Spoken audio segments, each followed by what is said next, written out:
back to Final Resonance TV and episode number 15 of Van Halen Stories. Today my guest is Louis Costa from Fairfield Guitar Company, one of my sponsors here on the channel, and a great dude who is making some amazing stuff like you might have seen with his awesome bomber strap, which we love, and we'll get into some details on. He just making these, which is the utility belt from the. This is like '86, right? '86, like yeah, that was the first. Yeah, that was the. He used that with the Steinberger and the 5150. That's right. Live without a net type thing. That's right. Yep. And then, of course, you made me these. Which was filmed right down the block. That's right. That's right. And Louis made these special pants for me. Not that he has these on production or whatever, but he made me. No, these. those are a one only. I'm never doing those again. Never do it again. Right? Never do it. That was a labor of learning love. lesson for me. What to do and what not to do. A labor of love. And of course, yeah. What kind of I kind of kept spurring you on about this one, the dog chain. I was like, oh, dude, you got to do the dog chain, and you did it. And there it is. Yep. Yep. That's a killer strap. Gotta... So if you want a cool Van Halen replica strap, they're amazing. That one strap in particular, I've said this on my videos here on the channel, but this is new old stock. This thing right here on the end, this piece. Yep, correct. Yeah. So those, that's basically what got me started. Was the clasp. You know, I found a guy who had a bunch of those in his attic. Yeah. And you know, wow. Got a friend of mine to make the whole strap, you know, because those are new old stock.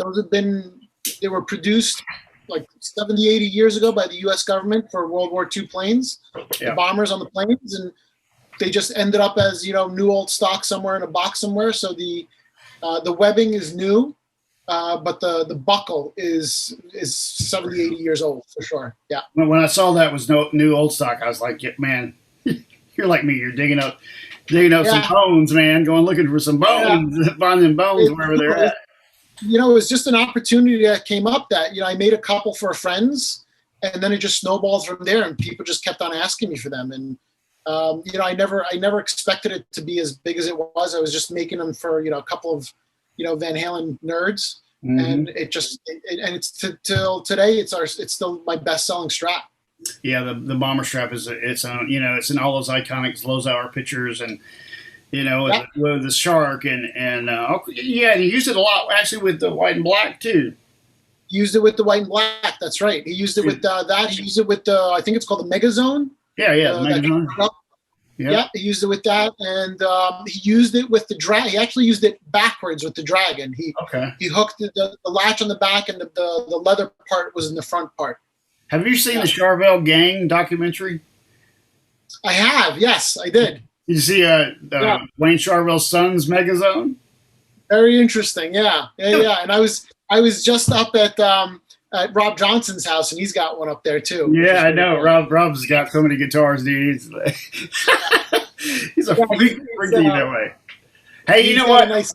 But that's the thing about you or me and everybody that's in this community is that everybody's sort of like a specialist in their certain kind of like their focus. You know what I mean? They have a focus. It's almost like we're specialists in a field of Van Halen. It's like, you know, Rob's like the genius behind all the different guitar histories. You know, you can like go to him and he can tell you everything about everything. You know.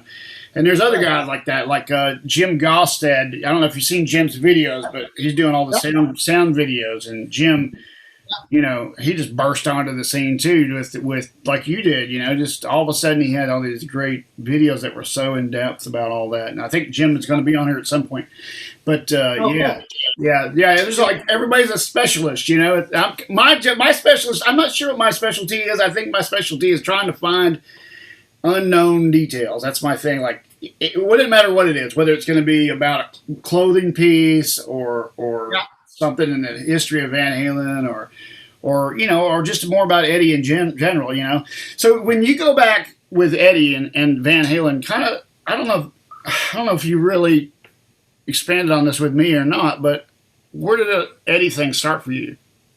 So quick history on me. I grew up in Italy. I was born here I was born in the Bronx. Okay. My parents were off the boat, and so we went back to Italy. So I did kindergarten to 4th grade in Italy. And then when we came back from Italy, my mom's like, you need a hobby. You need something to do. And she was a piano player. So she sat me in front of the piano, and I got bored really quick. Yeah. It was back in 1985. I came back from Italy, 85, 86. And that's when, my brother was a big Kiss fan. So he was into Kiss. But I was into Guns N' Roses and, all the hair metal band that was going on at the time. Yeah. And I started taking guitar lessons. I told my mom, I said, I want guitar lessons. And so I started taking guitar lessons, and my first guitar teacher introduced me to Van Halen, and that was it. I was hooked. What was the first song? What was the first song you heard? The first song that I heard that I liked, that I started to learn to play, was "Finish What You Started." It was the OU 8 one. Yeah. There you go. Well, that's pretty interesting song to start with.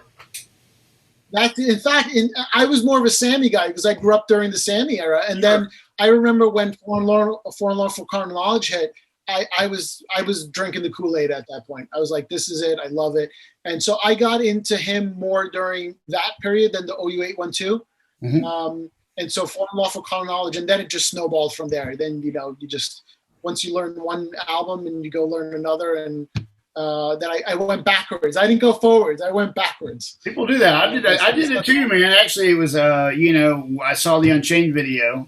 I thought, I didn't know what the name of the song was exactly. I mean, I kind of did, because I'd forgotten it. It's just, you just couldn't just dial it up and play it again. You know what I mean? I saw it once, the video, and I was like running to the music store trying to find the album, right? And there was a picture on the back of Diver Down that was from the Fair Warning tour. So for some reason, I just thought, this must be it. So I bought the Fair Warning album. Of course, no Unchained on there. Yeah. And then I, of course, had to go back, And then I heard Unchained first. And kind of what got me in the video was the end of Unchained, where they're doing that big ride out on the end. And Eddie's just shredding. So I didn't hear Eruption first. I heard that. That's what I heard as far as the technical thing goes first. And then I went back, and when I heard Eruption, I, of course, kind of already heard part of that kind of style with that video. So it didn't surprise me like it did a lot of people, because it wasn't just out of the blue.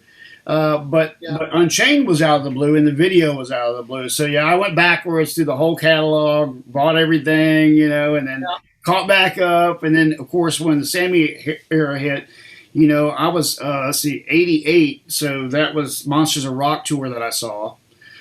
I saw the 86 tour too as well. So I saw the transition.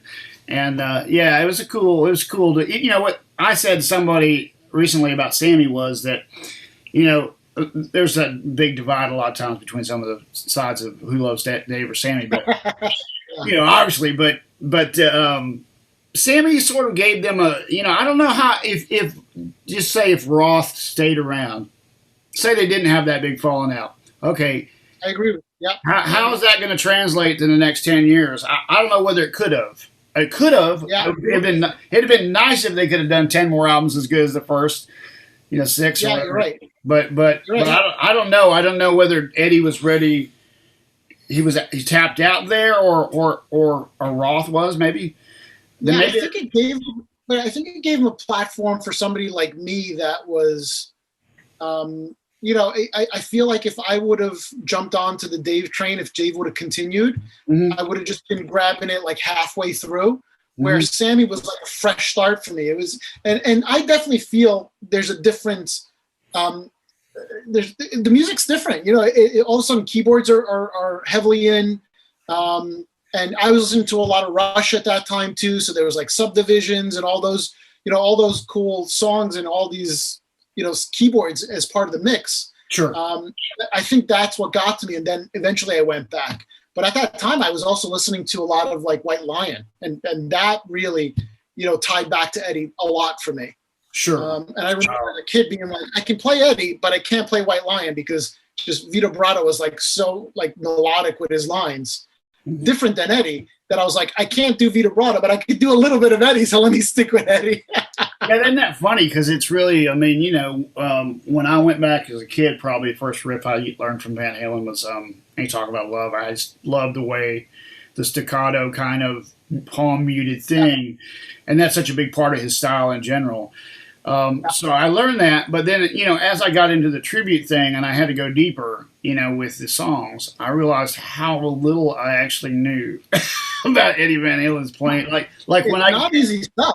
No, I mean I done You Really Got Me. I done most of the first three on the first album, but after that, I'm the one. Those are like beyond. And then so just diving into the rest of the material has given me a much deeper appreciation for how unique a lot of this stuff is. I grew up with those. Ain't talking about loves and whatever. So those were doable, at my level. But if you get into something like some of those things on Fair Warning, that are just insane.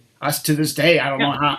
Sometimes when I look at something, even like the solo on You're No Good, where he taps across the strings and he bends and taps, very much like Vito, right? That's right. A lot of stuff with a lot of. When I first was told we were going to do that, or if we decided to do that song, I was like, yeah. I mean, I just didn't think when I thought about the song, I thought this is not my strong suit. This cross the neck tapping. I don't know, man, if I can do it. And even though that seems like a song that might be a little easier to play, it is the song, but the tapping part, I just knew it was a weakness. Before I even started, and I was like, I'll try. I'll go home and see if I can woodshed my way into this. And I got pretty close, and I'm feeling better about it, and I'm getting there. But yeah, man, that stuff like that in particular is something that cross string Vito kind of vibe that you're talking about is not. You had mentioned Unchained. I was practicing Unchained the other day. And, when you sit and realize it, last time I probably played it properly was probably, 5 years ago. And then I sat and I said, let me analyze it again, because I was fooling around with like a drop D tuna type thing. Sure. Actually on that guy, that's what got me to play Unchained. And so I was never really paying attention to how much of the low D, because he dropped it down, he was playing while he was playing everything else. And I'm like, oh my God, he's doing like 4 things at once. And you think the bass is covering that low D, but no, it's him doing it. And it's like, wow, this guy's like got 12 fingers going on. It's just it's practice. Even the beginning pattern of that song, which I always started out with a 4, but it's actually 6. It's down 1, 2, 3, 4, 5, 6, da, da, da, and then 2 between, then 4, then 2. It's very complex rhythmically. Yeah. But the thing about Eddie is when I saw him, and my wife and I we did the VIP and I think it was 07. And we were watching him, and I was just like, so close to this. I was like, he just makes it look like it's so easy. Yeah, you're right. But it is not easy. No, you know what I find hard with Eddie too. That something that I can't get my fingers to do is he did a lot of not triplets but 3-note patterns, and it's a ton of 3-note patterns. Which I'm a blues bass guy, so I play a lot of pentatonic stuff, like probably all of us. Yeah. And you tend to do more 4s because it's like on a 4 beat and it's easy blues. But when you get those triplets or those 3 patterns on there, like I remember I think it was like 10 years ago that I said, all right, I'm going to sit down, I'm going to learn Eruption. And then the first pattern after that A chord is 3-note patterns, and I couldn't get it. I was driving me nuts. It's a tough, that's a tough lick. That intro lick of Eruption.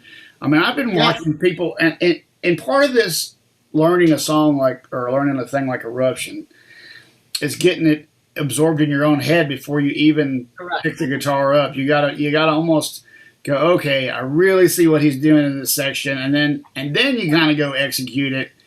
If you just try to quickly go to it, I've never been able to successfully take it in. And as I watch different, I mean, it could be anybody. It could be the little kid.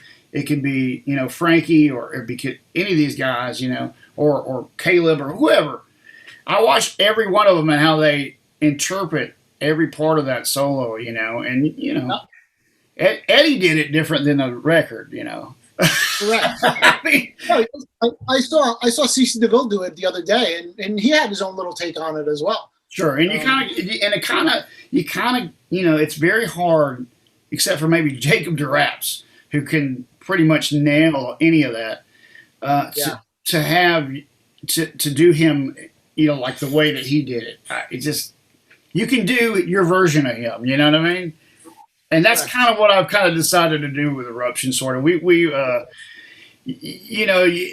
we're doing is entertaining. So you got to figure out what can you do that you can do that does what, not just from a chop standpoint, but from a feeling standpoint for the audience. You know? So one of the things I threw into the solo, he would throw different things in, right? But one of the things I threw into the solo was Beat It, because nobody ever does Beat It, right? So how Eruption goes along and it breaks before the big tapping out.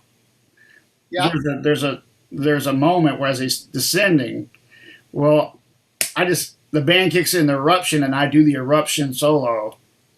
Oh, that's pretty cool. Then we stop dead and I play the last part. Just coming up with things that not only can help your hands get there, because that last part's by far the hardest part when you get to the end. You're right. But it's almost like I've heard about 10 different versions of Ain't Talking About Love. Like when you start playing, it's easy, but then when you start analyzing, you realize, it's not as easy as I thought it was.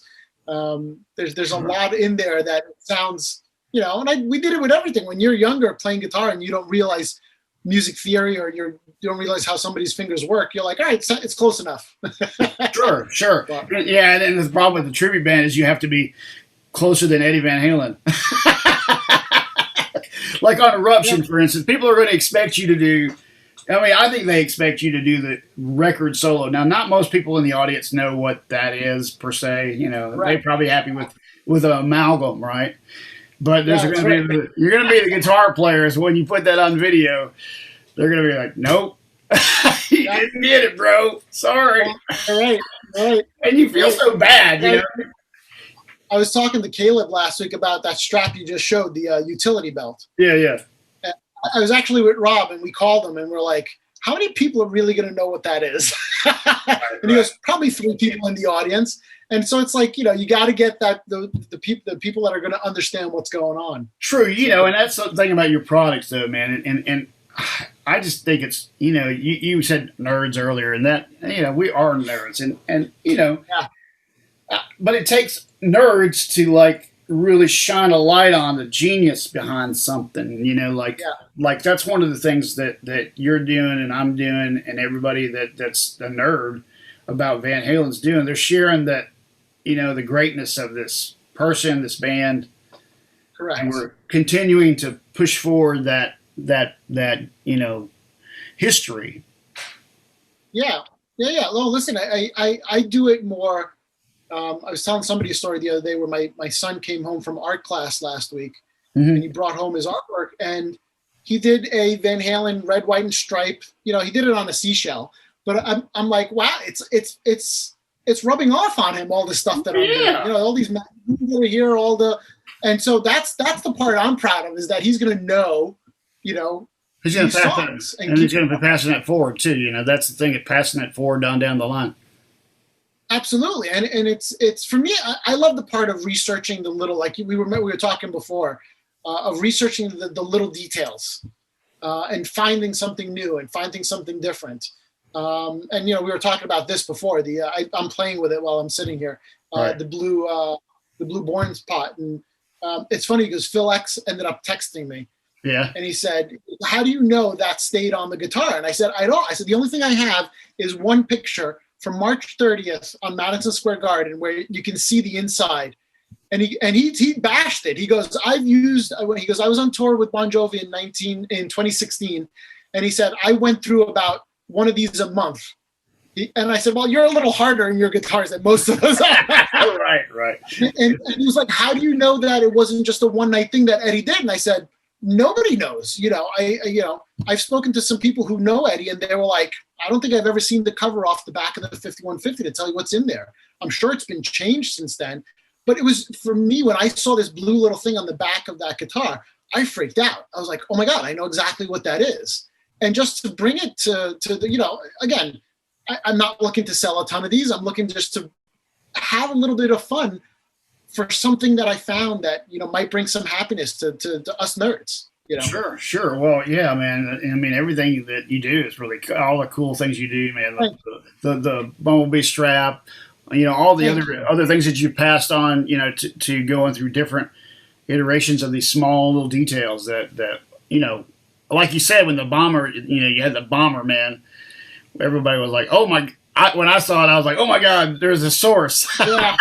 Because you got one of the first ones too. Well, yeah, and I knew that that people would make these because you'd see one here and there, but there was never a source. Like, I want that, but how do I get it?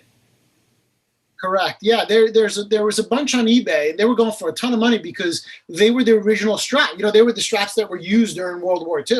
Okay, yeah. And rightfully so. You go for a lot of money because they're the original, webbing and everything. So, as much as I have the original clasp, the webbing's an aftermarket, brand new webbing. But yeah, it's up to date. I think I've sold about 150 of them. We're nerds. And I sold out. Maybe about a week ago, and the day after I noted sold out on my website, I got 4 emails saying, "Oh man, are you really sold out? Because I wanted to grab one, but I just haven't had a chance to yet." And I said, "Yeah, I have one left. It's mine. It's the first one that I made, which I'm never going to sell, obviously, because it's right. I'm proud of it. Right. It's I have one. I'm not selling it, and I had one more that I gave away. I was holding it for a while for Phil X's solo contest.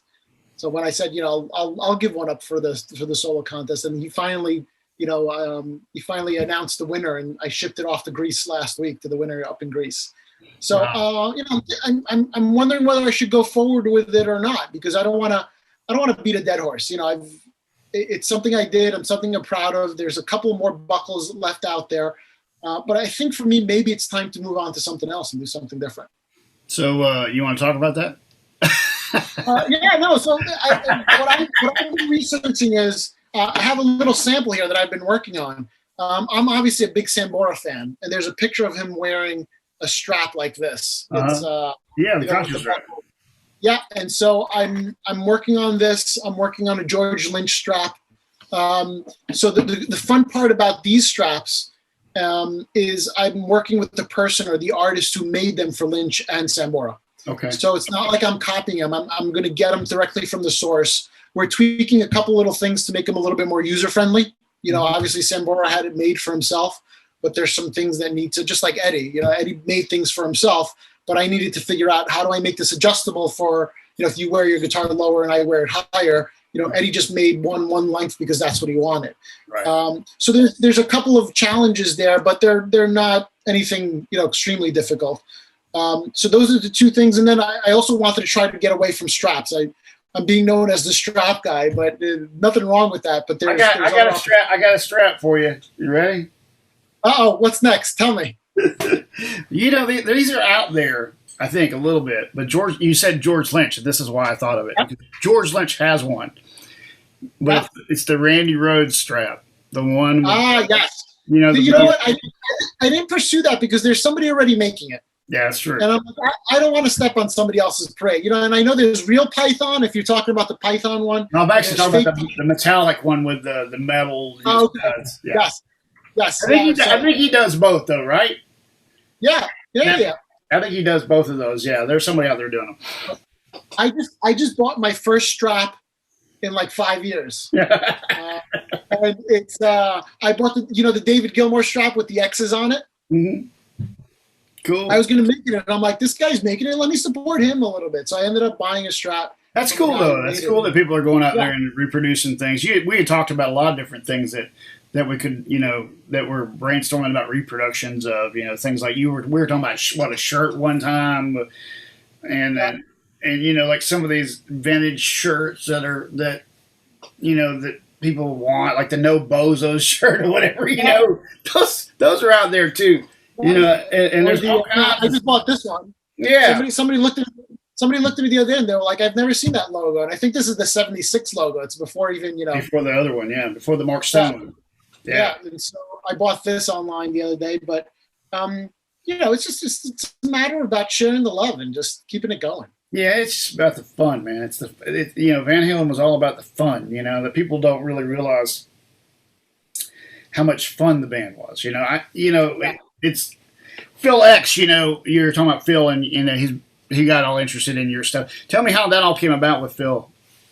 Phil, it was easy enough where I know he's a Van Halen fan because I've been watching his videos, from 10, 15 years ago. And I learned a ton from watching him play because he was just totally entertaining when he was doing the Fretted Americana videos. Oh, yeah, man.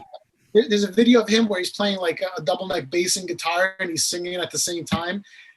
And I'm like, this guy's a genius. And then he ends up getting in Bon Jovi. And for me, it was simple enough just, sending him a note through Instagram saying, I know you're a Van Halen fan. I'm making these straps. Would you be interested in any? And he said, it was right before he was getting on tour with Bon Jovi for this last, I think it was in April. Mm-hmm. And he's like, dude, I got a Kramer and I got an Explorer. He goes, he goes, if you can send me two of them, I'll put them on there. He was super generous. Like, I'll pay you for them. And I'm like, like when somebody's going to wear them on tour with Bon Jovi, I'm like, yeah, I can give you two of them. Don't worry about it. But he's been super cool. And then he was in Norwalk, Connecticut, which is 5 minutes away. And we connected because I was like, it was about the time that I was making the dog collar strap, the one you have back there. Mm-hmm. And I met him at his hotel and he was cool. He's like, let's go get a coffee. And he got one of the straps. And now he sends me videos of him playing like Van Halen, during rehearsals at Bon Jovi. But just a cool guy. It's down to earth, just nice guy. Yeah, I've met him once or twice. I met him. A friend of mine worked with the guy who made his little evil robot amp at one point. Yeah. But this is way back. You're talking about Fred Americana, that era. Yeah. That was around that era that I first met him, and he's such a character, and a cool guy. Yeah. And down to earth. His story is really crazy too. If you know his story a little bit about him being a painter, and I think he ran into Tommy Lee or something like that. I don't know that. I know what he told me the story of when he ran into Eddie at the studio, but not Tommy Lee. Yeah, that story too. Yeah, where he was there at Henson with him. Yeah, I heard about that, and I think he posted about it or something because I remember it. I seen a picture and him saying something about it. Yeah, I think there's a picture of Frankie with a Wolfgang neck on it, and that's right. And he's in that picture. Yeah. Yeah, like Pete Thorne had been over to 5152, and he'd been in touch with him quite a bit, and Pete hadn't put out all his stories yet. I don't know where those are when they're gonna happen, but I think Pete was trying to be careful, and because he's still close to Wolfie and all that. I think a lot of, I mean, I how much has been held back over the years from the fans as far as these details. Like, where is this? What about the guitars? Or is there going to be some sort of memorial concert? We've all been waiting for that. And Wolfgang was talking last week and Rolling Stone about the holdup of it. And my last guest went into some detail, or not the last one. I saw that. Yeah, I did. One before last. Went into some detail about the political wranglings of the band at that time, trying to get Roth and them on the same page. They just couldn't do it. And I feel like that's still the case. And, that's always been their holdup. But, it's unfortunate because, I guess we have to do something. That's why I kind of was like, wanting to do these shows. Let's dig. You're right. It's important to, if people stop talking about it, we stop thinking about it. So the way I look at it is the more we talk about it, the more my kid's going to come home with a drawing of Van Halen one day and listen to it one day. Sure. And so it's, I don't know if the EVH camp doesn't like me too much because of what I'm doing. But at the same time, even Phil X came up to me, he goes, listen, nobody's even thought about that strap since 1977 and you're making them. He goes, it's 40 years of like people not paying attention to what's going on. And I'm just a little blimp in the history of Van Halen. There's got to be a million other things we're not thinking about that nerds like us are going to appreciate and carry this forward going on. So I think that there is that fine line between what, and I try to walk that with respect of the Van Halen. Absolutely. Absolutely. Absolute respect, because I love Wolfgang. As a person, I met him, and he's super cool. Absolutely. And I don't ever think he really has any ill will. I think he gets a lot of shit, and that's true. That's totally true. And he's got to go through his life and deal with it. But, I try not to have anything negative on here at all. You know, where it's just all about lifting up the memory and pushing forward, and we're going to learn some new things. You know, good things. Sure. That's what a lot of good things. A lot of good. You know, not every story behind Van Halen is going to be perfect, but you know, we also choose what we want to put out there. You know, Absolutely. Listen, I nobody knows my full story, your full story. I'm sure it's not the most wonderful story like mine. I'm saying I don't know about yours, but well, nobody's perfect. Nobody's perfect. And the thing I think we need to also remember is that that was his dad. It's family at that point. Sure. We're fans. We look at that relationship differently than they look at it. It's like, you know, the relationship I have with my dad is different than somebody who looked in on it. And so I think there needs to be a little bit of respect where it's like, yeah, he's going to get a little bit defensive on it because it's his family, just like I would get defensive about my family. Right. And it's not just music to him. It's more than just music. And to us, it's music and legacy and heritage, but it's not family. True. And so you got to be respectful of that. Sure, exactly. That's the thing I always think about with my father. You know, when I try to equate his situation with my own, and my father, like you just said, you think, okay, my father had a good career. A lot of people liked him and looked up to him, and you know, there are things that was funny because I ended up in the same meetings and things eventually in my life, like where I ended up working side by side with him, which is something I didn't really ever expect to happen in my life, you know what I mean? Yeah. And I end up in these meetings, and I'm the young guy, and he's the older guy, and then we kind of, and we'll introduce ourselves, you know, he's Dale Goebel, and I'm Jeff Goebel, and they'll go, are y'all related? You know, we're sitting at the CEO's table, right? You know, we're sitting in the, you know, corporate office, and that's when everybody finds out we're related, right? And, this is a good story. By the time he leaves, I don't know how he ever does it, but he would I don't know, man, maybe it was just age or whatever, respect from that age. But next time I came back there, they were like, how's your dad? They could give a crap about me, man. They're like, you know. It's like when I drop off my kids at school, like I'm not Louis Costa, I'm Olivia's dad. Right. Like, you know, you end up being like Olivia's dad. Okay, I'm Olivia's dad. I lost who I am. I know, isn't that weird though? But I think it's a thing that I was trying to get to with that is that, you know, I see my dad one way and they saw him another way, and people that worked with him saw him another way. So he's family to me. I see all the little, you know, details that they don't see. Yeah. And that's got to, you know, when you think about Eddie and his son, you know that he knows his dad more intimately than anybody in the world. And that, you know, we're all trying to find out everything there is to know about his dad. And, you know, that would be probably kind of annoying at some, you know, not because he's annoyed about his father, but because it's annoying that we're just so into it. Sure. And if you take it even a step further, like his brother was in the band. And so, you know, when you talk about family, it was a family band. You know, it was a close relationship there. And I actually give a lot of kudos to Alex for being quiet. Like you got to respect that. He's like, he wants his privacy. And you know, he would probably know a lot of the answers that we would want, but you know, the guy's a quiet guy and you got to respect that. You got to leave him to handle it the way he thinks he handles it best. Well, too, and you know, Alex has a book in him. He could write his own book, and he probably wants to keep that. I mean, that's his choice to keep that information for as long as he wants. But you know, things like the guitars being on display, or the outfits, or you know, like I even thought, man, this is a crazy idea I had, but and I went to a couple of people, just kind of like see what people thought. This is nutty. But I'm like that, all right? So anyway, I floated this idea to a few people. But you know Holly Lewis, right? Yeah. Okay, so anyway, Holly and I were talking, and I had floated this to her. But you remember the big Frankenstein guitar out front of in California, out in front of the Hard Rock? Okay, they took that thing, they took it down, they closed that Hard Rock. But somewhere in a warehouse sits a gigantic Frankenstein.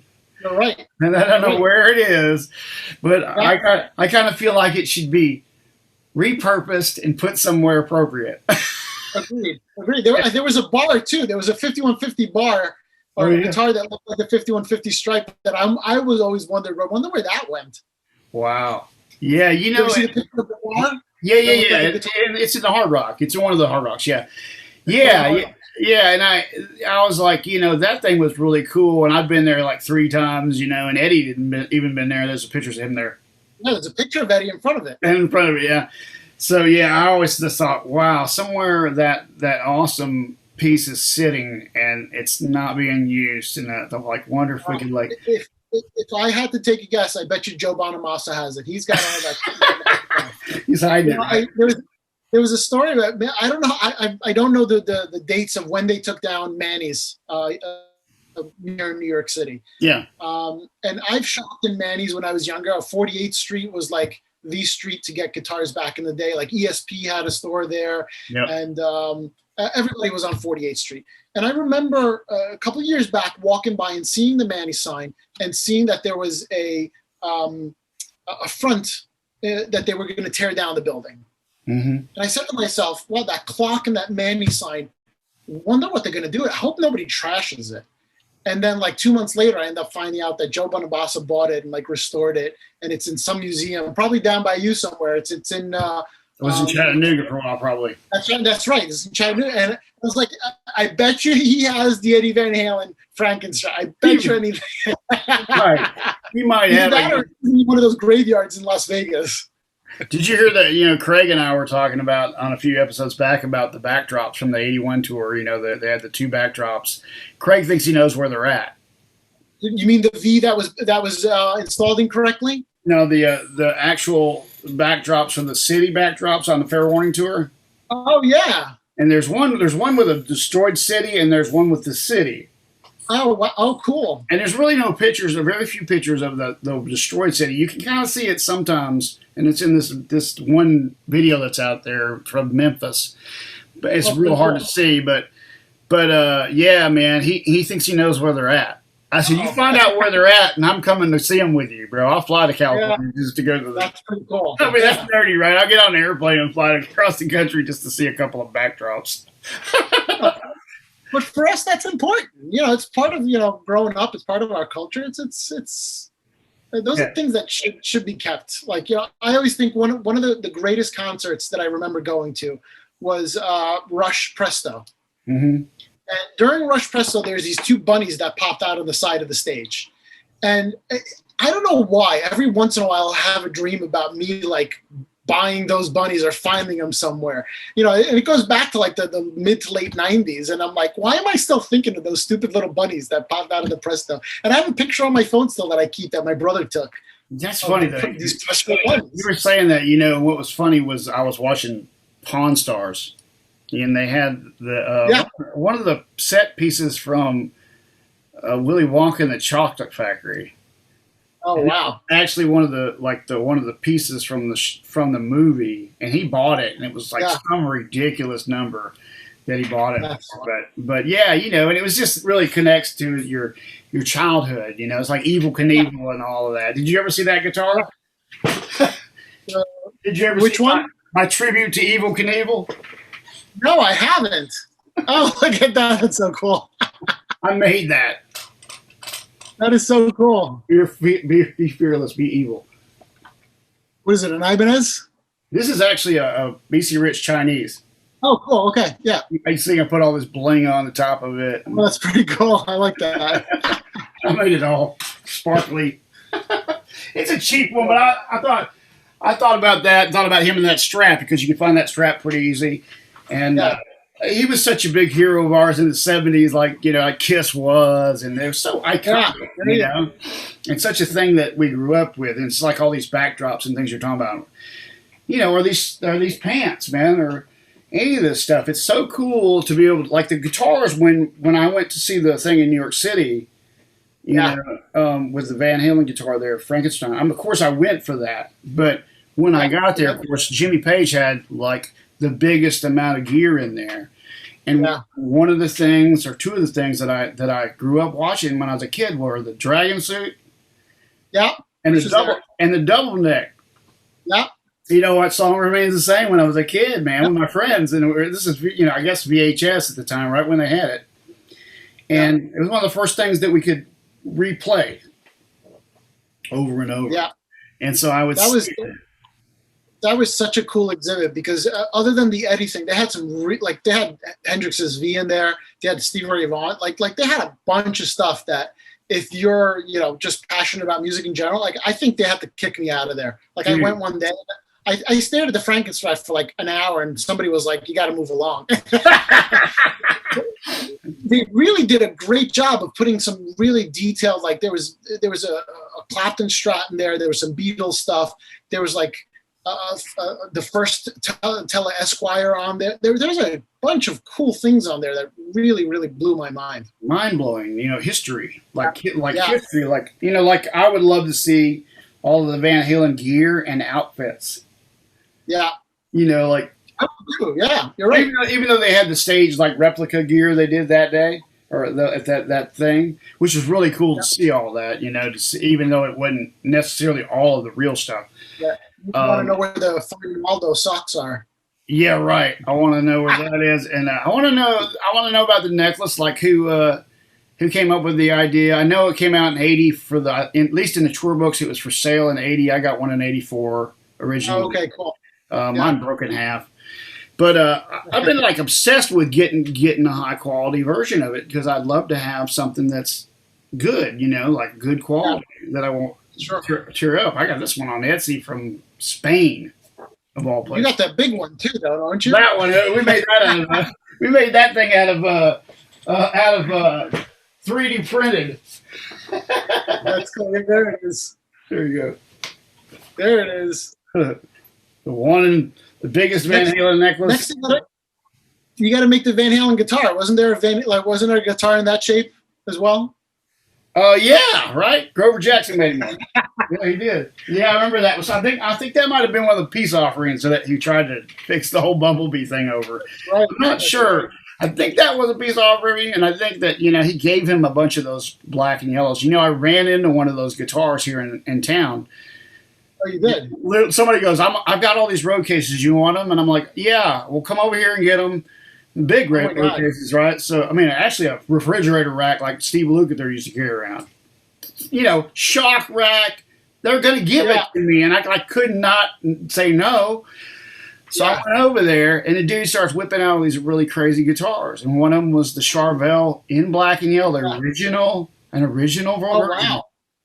Yeah. I'm like, dude, what the hell? The Van Halen 2 one, the Charvel, the black headstock one. Yeah. Well, yeah, the ones that he was all mad about.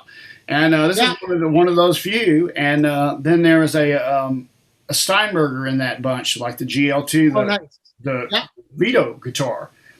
I was like, how do I just end up in a garage and somebody's garage? And I go, I'm never getting rid of it. I was like, I wouldn't get rid of it either, Rose. But I showed a picture. I showed that. If he wants a buckle strap, I know where he can go. Right. I know, right. I actually showed that picture of that to Grover Jackson. Really? And he said, I'd like to buy that back if you can get him to call me. I said, he don't really want to sell it, but he wanted it back if you could get it back. Yeah, no, there's got to be a couple of those guys out there. Yeah, Grover's a cool guy. I got to spend an evening with Grover, and he told me every Van Halen story and every story I ever wanted to know about every guitar that he ever built for everyone. Really? Yeah, that's gotta be a fun. Dude, it was like 3 hours of heaven. and then he bought me dinner. I was like, "This is awesome, man! This is like a dream, man!" Like he's doing the Friedman stuff now, isn't he? He was. I think he's doing Tosin Abasi's guitars, and he's in Tennessee again. I don't know where exactly. I think he's in Nashville, but he was looking at property out more on the eastern side of Tennessee because he's from over that way originally. Okay, and so I don't know where he's settled, but I know he's kind of reemerged. Yeah. Online. So I haven't talked to him directly. I'm trying to because there's a story about that guitar behind you that was told on one of my episodes about how that guitar might have been in the shop with the Bumblebee at the same time. Correct. Greg Leon said that, and I was like, that blew my mind. I was like, what? There's no way that guitar could have been in there. And I know Rob would go to his grave saying there's no way in hell that happened. you know, but Rob Johnson, he would try to convince him that it was blue. well, I know he said it's blue the whole time. You know, I know, and he made that version of it look really cool too. I really thought it was cool. Yeah, but I had it in my hands. It actually is really, really cool. Right? You know, in blue, it actually really is cool. You know what's funny though? If you think about listen to this, you go back to those pictures of that guitar, okay, and you look at his outfit. Now he had the red and white Waldo, yep. Right? But he also had black and white. Yeah. But I don't think it was black. I think it might have been dark blue. If you look at the socks, they're more like the color of your shirt, which kind of matched the guitar if it was dark blue. Correct. It's funny. There's only two ways to do it. It's one way was to actually ask Eddie what color it was. The second is to hope that Dweezil hasn't sold it and scratch off a little piece and see what color it is. Right. Well, there is actually two people who would know: Rudy Leary or Zeke Clark. Yeah, correct. And I know people who know Zeke, and I don't have any contact with Rudy yet. But I'm trying, man. I'm digging. I'm trying to get some people. My mentality is if Fender reissued this in black, and Eddie was alive when this was made, it probably had to be black, because why wouldn't they make it blue otherwise? You would think, right? Why would they go against it and say it's black? But you know what? That's true though. The details on the Shark when they made it, I thought to myself, some people were talking about the color not being the color, like burgundy. Yeah, but they had the real Shark. Yeah. So why would they not match it fairly close, if not exact? Correct. And even the picture I saw of the Shark before the Shark came out as a product, they matched the Shark in its current configuration. Yeah, it's like burgundy and silver, isn't it? Yeah, but what was different was I think the knobs were different and something was different that matched it today. Gotcha. Versus when it was, first out.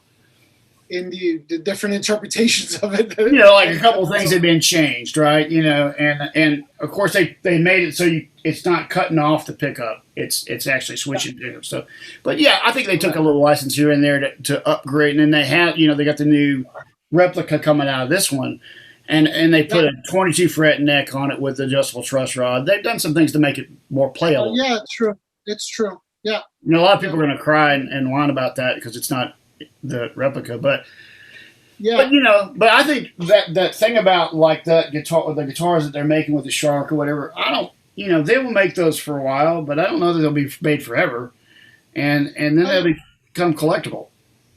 Yeah, I agree. Listen, it's half the reason I bought this. It's because they're getting rarer and rarer to find, and I just jumped on the opportunity. I'm obviously going to play it. But it's ridiculous what these things are going for nowadays, as opposed to, I remember Guitar Center, they're selling them for like $7.99 new back in the day. And I'm like, now they're going for like $25, $26. And I'm like, it's ridiculous. It's like, with all due respect, it's not worth that money, but it's just rare now. And so, sure. Right. And rarity. That's basically, to me, it feels exactly like the Frankenstrat that EVH made. It feels the same. It's just a different color pattern. Yeah, exactly. Yeah, the Franken. Let's see. I'll tell you another story about something that got rare. Was when they made the first striped guitars, which is 2004. The first round of Charvels.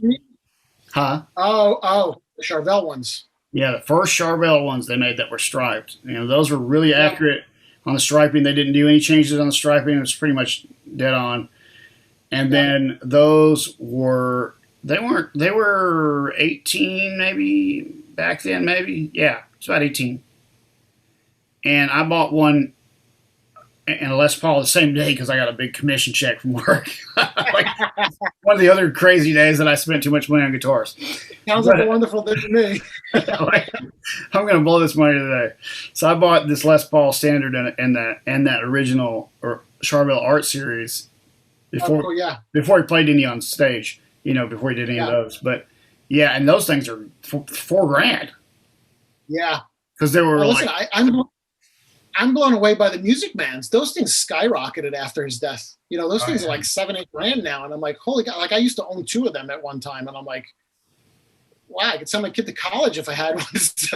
I could keep one on the side. Right. It's but you know, rarity is, you know, it's like the flying V's. You know, it's rarity is the thing. You know, and Yeah. the rarer it is, the harder it is to get, the more money it's going to demand. I mean, you know, and I think there's, you know, you got the thing where you got the EVH. It's the license from EVH. It's the EVH version.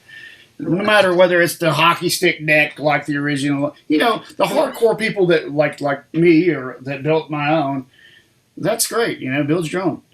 Yeah. No, but I have to say, I'm blown away by the EVH, you know, stripes here. I think they're great guitars. They, you know, compared to other things that I've played, I'm blown away. Like even when they were $799 new, that's a steal for. It was a good quality guitar. It plays well. It's, you know, it's a nice guitar for what it is. Oh yeah, I've got that satchel over here. This thing, and it's an awesome guitar. This was like, I got it on sale. Yeah. In Sweetwater for $900, $9.99. Yeah. And they were like $1,500 for a while, but they had a like a last minute sale, and I saw $9.99. I was like, I got to do this, man. So anyway, this guitar, man, it's exactly the neck that you remember when they made those early models, and it has that same same compound radius feel. Everything about it feels so much like the original stuff, and this is a hefty little axe. Beautiful, very nice. Yeah, it's a super great guitar, and this is like. Have you ever seen these straps? I don't know if I ever showed you this. No, I haven't talked to you about it. He's a friend of mine. Don't get me in trouble. Don't get me in trouble with more straps. I gotta show you the strap though. Eddie Carlino, you know Eddie Carlino? He's up your way. Eddie Carlino. He's up your way. I'm gonna go look him up now. Yeah, you do. All right, Eddie Carlino. This is his strap. Oh, that's pretty cool. That's a lot of work. Holy cow! Right? That's a lot of work. I know. God bless. You put this on your shoulder. You better have a good shoulder. Yeah, right. Holy cow! Well, Eddie makes the straps for Paul Stanley. And okay, I know now. Okay, yes. Yeah. So if you know Phil Schaus. Yes. Okay, Phil playing with Accept right now. He's a friend of mine from down here. Yeah. Phil's playing my strap right now too. Yeah, that's right. Yeah. I forget why I didn't think that, man. Thanks to you, by the way. Probably. Because Phil, you know, our maniacs. We're the two maniacs in our town, you know, and he literally lives like his family's from like 10 minutes from me, and we gotten together here at the house. Just, you know, he wanted to play the Frankenstein, you know, whatever. We were just doing stuff like that. But yeah, he and you know, of course, Phil X is another guy like that. Just when I saw Phil do the videos back in the day for Friedman, I was like, man, this guy, he's my dude. Yeah. My dude, for sure. I was going like, yeah, this guy. So tell me about, let's go talk. Do you want to talk about your other stuff you're going to be doing? Yeah, no, we were talking about, you know, limited stuff and exclusive stuff. And I have an opportunity which just came about, which I'm very excited about. There's an opportunity to clean out some of the Peavey Wolfgang new old stock bodies and necks from the warehouse. So these are items that have been sitting in the Peavey warehouse for probably close to 20 years.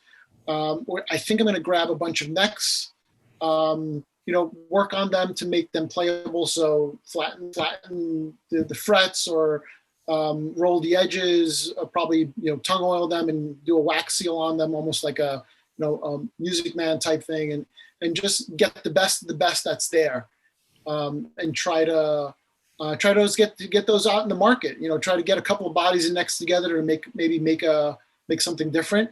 But they're original Peavey parts that have just been sitting in a warehouse, and so probably going to be about 70 units of necks, probably less than a dozen bodies. But it's something I'm working on that I'm very excited about bringing to the Van Halen community. And I know there's a couple of people out there who have them, who are selling them either online, but this is going to be the top of the top. This is going to be the heavily bird's-eye maple, the really nice stuff. We got to go through picking through it to pick some really nice stuff out there. That's cool, man. So it's all coming from Meridian, I guess? Yes, it is. Yeah. Yeah, it's not far from here. It's only about 2 hours from me. Yeah. Yeah. We used to pass through all the time. maybe you can go there and do some quality control for me. Let me know, man. I'll be happy to go over there and pick through their stuff. You know what I mean? It's exciting because I might build one for myself. I've been talking to a couple of painters and stuff to do some different colors or something a little different.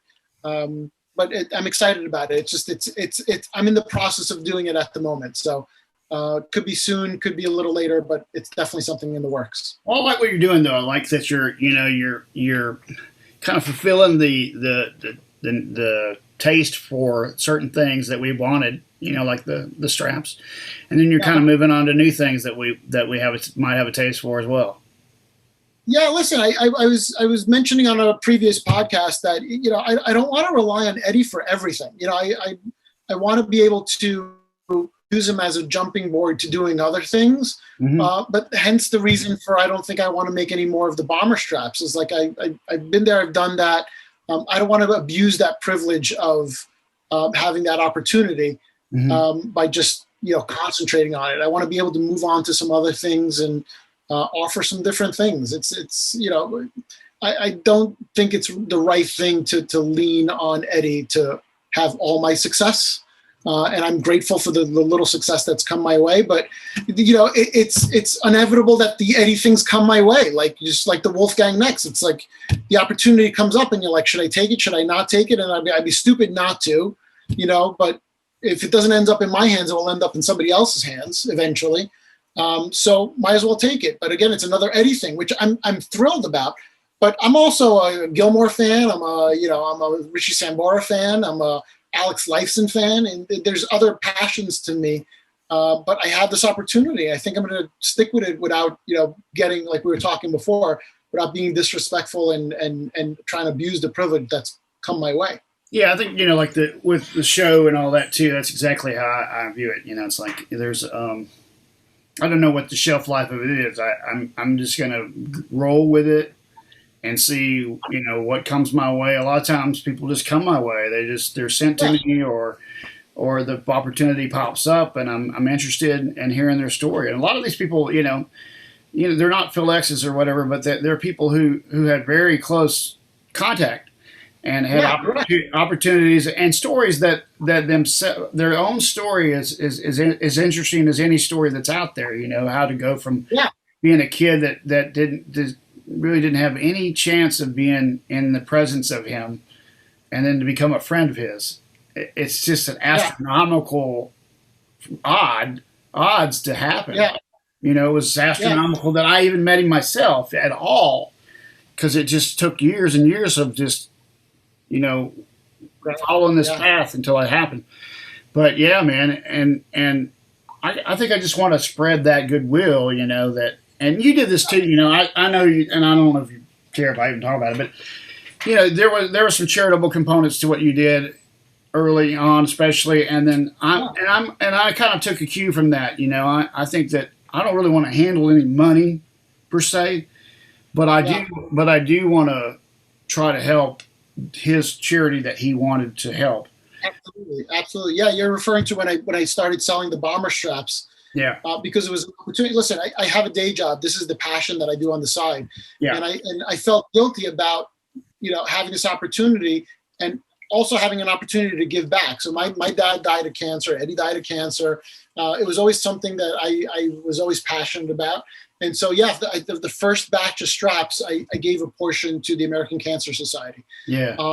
But even with, an opportunity came up where I came across a whole bunch of 80 systems. It was all 80s, unusable, but I attached them to certain belts and I'm selling them. I still have like 5 or 6 left, where the profit to those belts I'm giving to, I have a friend of mine or in the Van Halen community who's passionate about Make-A-Wish Foundation.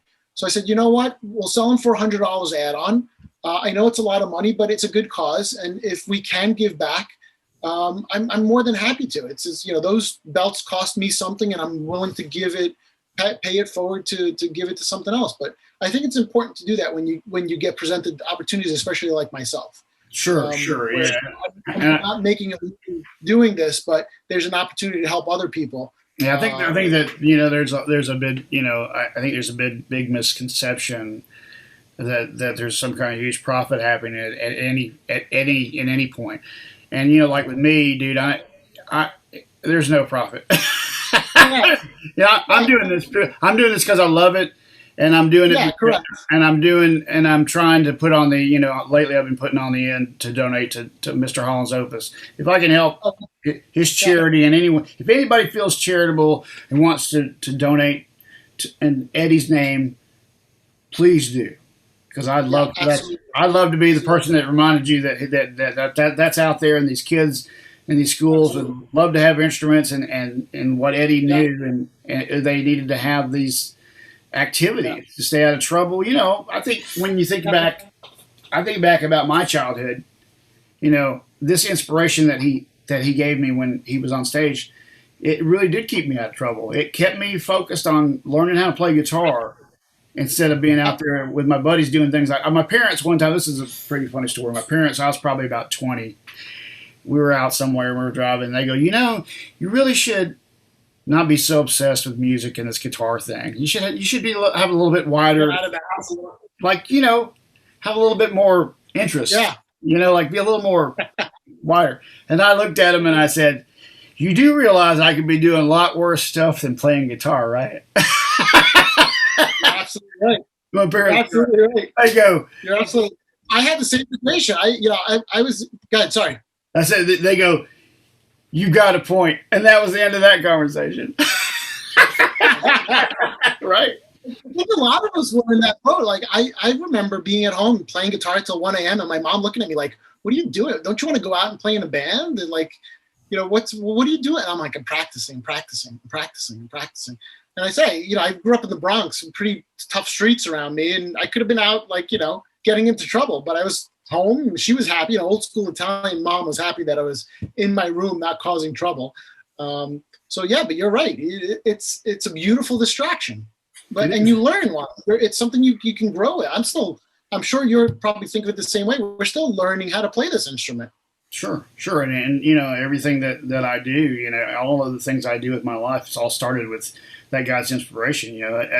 I've said this before a lot of times on different posts or whatever, but when I think about where I've gone in my life, because that moment happened to me when I was 14 or whatever, 13, all the things that I've done, all the people that I've met, all the gigs I've played, all the travel I've made, whether it's I have flown to Liverpool, England, and see the Beatles sites. I've been to Los Angeles for year after year to be at the NAMM show. I've been in New York City, Miami. I've been all over the country, all over the world, and all of that centers around my passion in music, which all came from one guy. And that's the kind of ripple effect, that they talk about that people have on other people. They might not know that. Eddie would know that's how much impact he had on me, but he had that impact on probably millions of people. Absolutely. No, a good story where I travel a bunch for work for my day job, and I ended up in Seattle. And I had an afternoon off, and I'm like, I got to find Hendrix's house. I got to go to his house. I got to find it. And, most people would have been like, I'm going to go sit at the bar. I'm going to go whatever. And I'm like, nope, got to go to Hendrix's house. Got to rent a car, go find his house. And it's just those passions that, mold you. And you end up learning about the city a little bit more, learning about Hendrix a little bit more, having conversations like we're having right now about it, and taking pictures and sharing it with the rest of the world. It's a wonderful, wonderful, one of the biggest benefits of making these straps was being able to sit down with people like you and sharing stories and connecting on especially in this crazy world we're living in, something so simple as the passion we have for music. Right on, man. Exactly. I mean, that's what everybody in the community that we all know each other.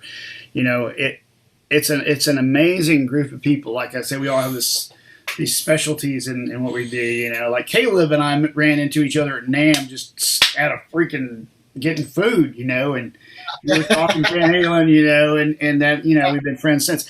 But, that like with Rob and I've known about Rob for a long time. And I think Rob and I just started talking a little bit recently. But eventually, like these paths, there's times when they just intersect and we're able to like really connect with each other, There's that thing they do up there in your neck of the woods, EVH Con, Dude, I I would so love for something like that. I mean, I would love for something like that to be like even bigger, like something that we put together, like hundreds of people, thousands of people. Yeah, that's basically what got me started. I went to it's called Greenwich Music. Yeah. Joe Summer runs it, and I went there back in November to check out one of the FU Tone guitars because he was the only one in the area who had one. So, and he's literally 12 miles away from me. So I went there, and then I told him that I was interested in the Strat thing, and he put me in touch with Rob. And Rob put me in touch with, Mikey Mojo and Steve-O and Kurt. And then this community started, and they've all been instrumental in helping me achieve you pushed me for this guy. Yeah, I was all about that, man. Second I saw that other step, I was like, I got another dog chain, bro. That's like the first thing I said. So I'm not doing anything, alone here. It's a community that has pushed me and supported me to do different things. And if I bring pleasure back, that's fine. Listen, I'm not going to beat around the bush. I am making a little bit of a profit. The good part about all the profit I'm making is I'm throwing it all back into all the other stuff I'm doing at the moment. So you have to, if you're going to produce things, there's got to be some sort of way to pay for it. I mean, even Van Halen didn't have to pay for their costs and their thing. They all had to do that. They had to be profitable. You can't do things without I do these on the side, and as long as I can manage it with my schedule, I'll have to say I'm lucky to be able to do it because the guy that inspired me to do this, my living now comes from the music that I make, and that. There's a couple of days in the week that I could slot to do something else.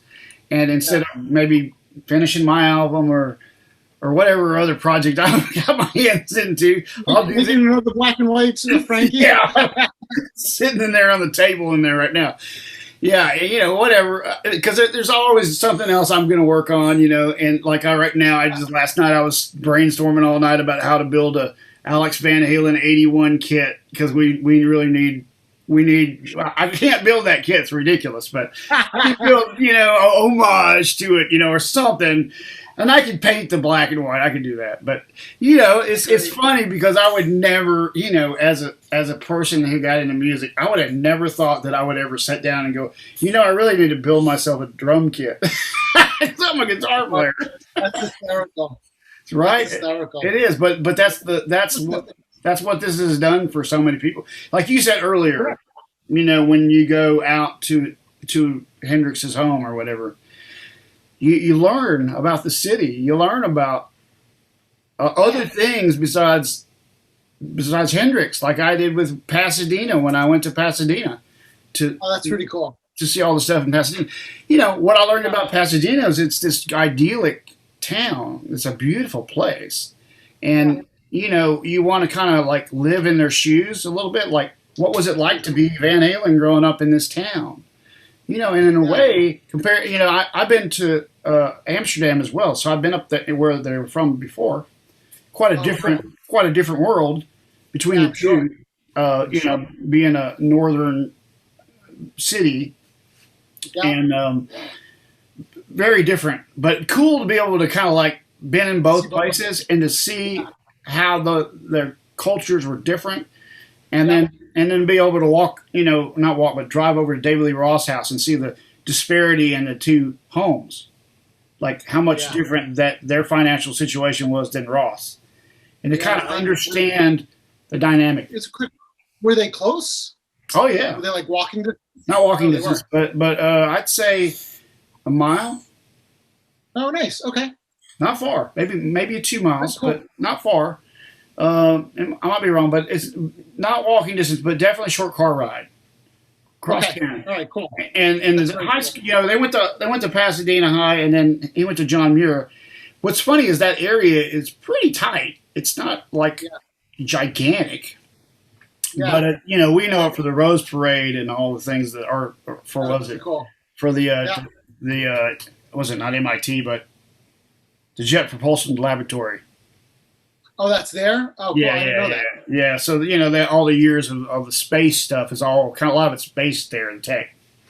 Oh, interesting. That makes sense because I was talking to somebody about the bomber strap. Yeah. And I said, there's a couple of references when you follow Van Halen about military type stuff. You know, there was the bomb that he stored the rack system in. Right. There's a couple of jackets.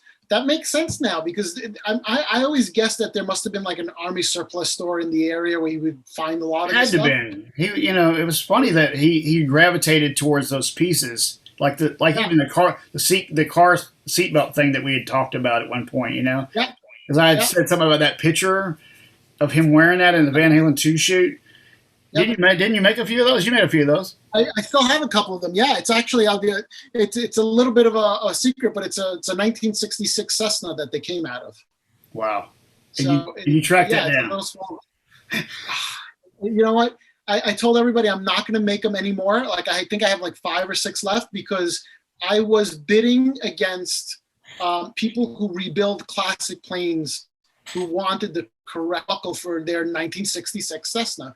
And those buckles are going for so much money. And to get the right one, you can get something similar a lot cheaper, but to get the right one, those buckles are expensive. That's wild. And my wife didn't speak to me for a week because I was out researching where to get them, how to find them. And so if anybody wants to do it, it's a 66 Cessna, go do it. I'm not doing it anymore. But the trick was also that you got to get the length on the strap long enough for a guitar, because some of them were, you know, as they were personal private planes, they didn't make them to fit big people and small people. They just made an average size. And the first one I got, the strap was super small. I'm like, you can't use this as a guitar strap. And so it's not an easy thing to do, but it's fun to see that there's a history in that part of the city that would gravitate him towards, you know, everybody thinks it's off of the Jeep. He's got that picture of him laying on the Jeep. And there's actually one picture on the Jeep where there's a belt buckle hanging down, and it looks very similar to it, but it's not it. Okay. I remember seeing I did the research. Yeah, those Lozauer pictures. Yeah, of the Jeep. Yeah, there's one picture where there's a belt buckle hanging off, and it looks a lot like that belt buckle, but it's not it. Yeah, I remember that picture. That's pretty. Flows talks about that picture in his documentary. Oh, yeah. He's another guy that I know some people that know him, and I'd love to have him. But I wonder how much he knows about those details. I mean, he was with them all the time, you know. And then you've got Don Landy, who we think that Sunset Sound may finally wrangle. We're praying for this to happen. Hopefully it will happen. Because I always say Don Landy probably spent the most time with Eddie of anybody on planet Earth, even his wife. Because the guy was with him all the time. I mean, he lived. Alex is going to be the only other one, probably. Right. I mean, besides him, and you know, in that period though that we loved the David Lee Roth to even OU 812. You know, that he was with them all the time. He built that studio with him at 5150. You know, he wired that studio. You know, I told this on one of my, maybe the last one. I have a check. I like canceled checks. You ever, you know? That's pretty cool. Did you hear that? No, I've seen a bunch of them around, but you have a check with his signature on it? No, this is a great piece, though. Check this out. I started collecting canceled checks when I was really big, and I grew up playing baseball, and I was really into baseball memorabilia, and did a lot of the similar historical tracings of famous old. I was into older players. Like, I wanted turn of the century stuff. Like, I have a glove from like the 1920s. I have some really old, cool things, right? And so anyway, the whole baseball thing led me to these checks, and they would have them for like Babe Ruth, or they would have them for like Ty Cobb, or people of that era that you couldn't get if you had a signature on a ball, very hard to authenticate that ball, even if it was, you know, even if you're a great handwriting expert. But a check, you could always verify through their banking, because you would see them everywhere. When you would see them, you would find plenty of them to verify it was from this. And in Eddie's case, they all came from their CPAs, and it would always say who their CPA was. You know, all the checks have that down on them. And anyway, so I ended up buying just bunches of them. I have maybe 6 Eddie Van Halen checks, right? Oh, that's pretty cool. and you know, they're for like, like laundry or just electrical or some stupid stuff, right? Yeah. And they're not, they're nothing to write on. I mean, I even have a Valerie Bertinelli check, but it was Valerie Van Halen on the check. She and signed it that way. Oh, that's pretty cool. And same account, same people, same CPA. And so I ran across this Eddie check, and this one was made out to Don Landee. Studio time. $8,000 check to Don Landee. Yeah. So Greg Renoff, who wrote the book on Van Halen, a friend of mine, he saw the check and he goes, "Let me see that." We were looking at the date. Yeah, for sure. And he's like, "Might be the check he wrote him for this 5150 work he did, because we know that Don rewired and did all this work in the studio, and there just happens to be a check that I have." Oh, that's pretty cool. $8 grand, right around the time that 5150 was completed. Oh, that's pretty cool. Yeah, it's pretty cool, right? But I tried to get. I said, "Greg, can you send Don a message for me? Like, just ask him if it might be the same check, like if we could actually verify." I mean, I'm not going to ever sell it, but it's a prized piece for me. But just the fact that I would know that's a piece of history documented on it. Man, that's so cool. Yeah, it's really cool. I've had it. You asked me. Yeah, go ahead. You asked me about a check I wrote 10 years ago. I probably couldn't even tell you. Well, right.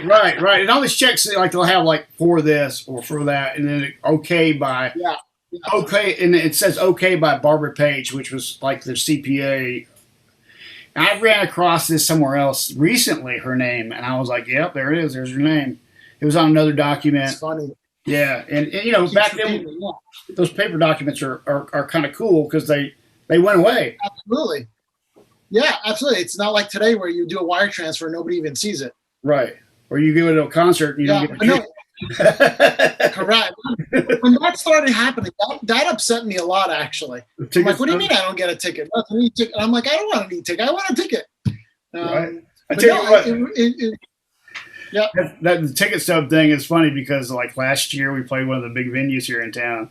It's the 1,500 seater that's attached to our main arena. It's like where Wolfgang played, and we played. It was New Year's Eve, and they generated ticket stubs, and I was like, interesting. Holy, I'm getting my own damn ticket stub, man. I'm gonna go buy a ticket.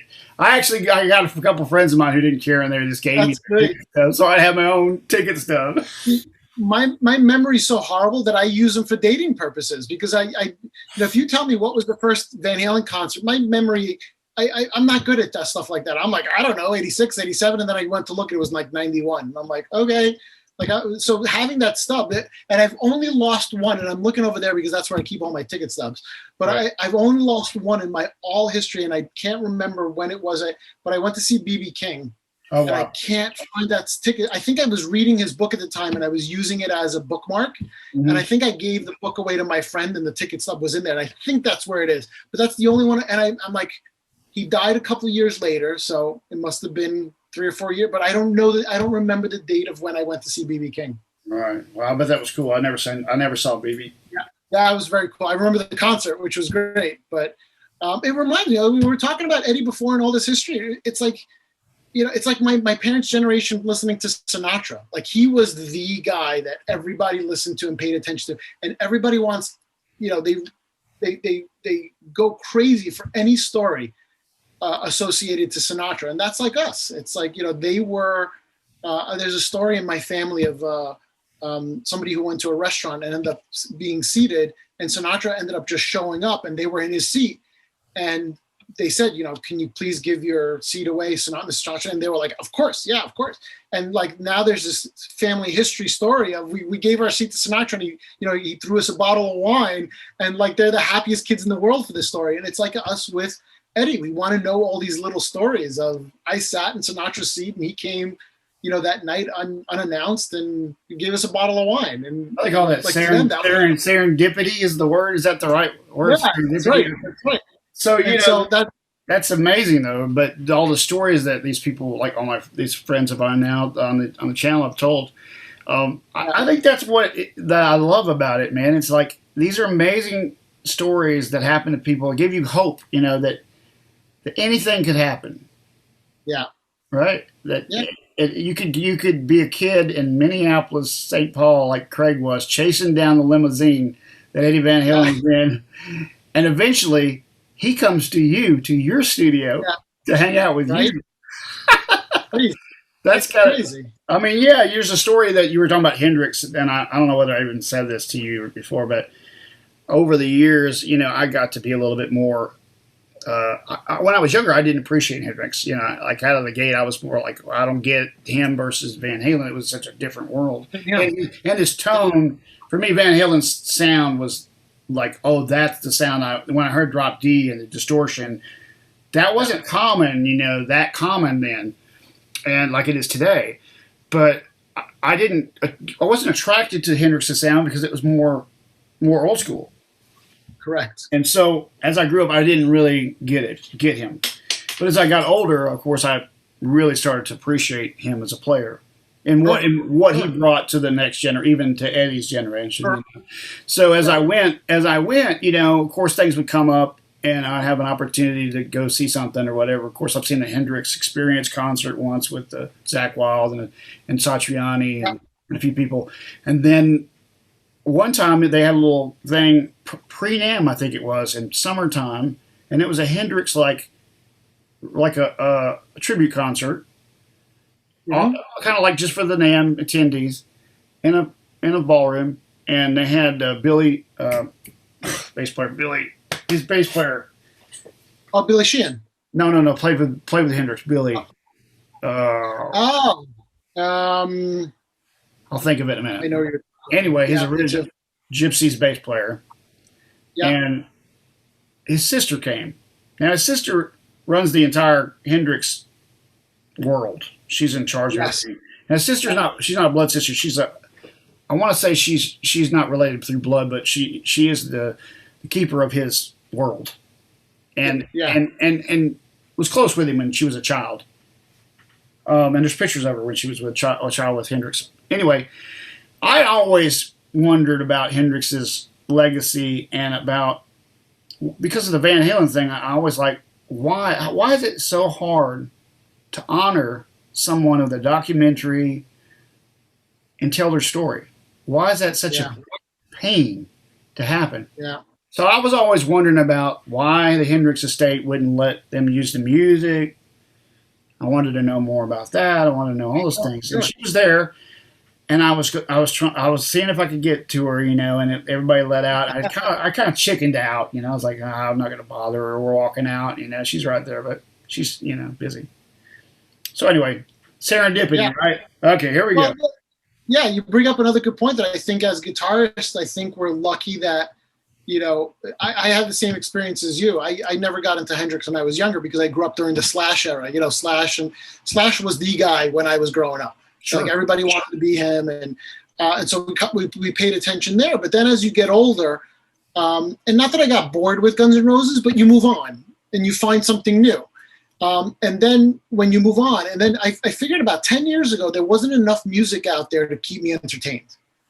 I was listening to like Coldplay, and it was great music, but it wasn't guitar-based music. Like the guitar-based music had gone. So you go back, and I had gone back to Hendrix, and I started appreciating and seeing how he affected or how he influenced the people that I grew up with.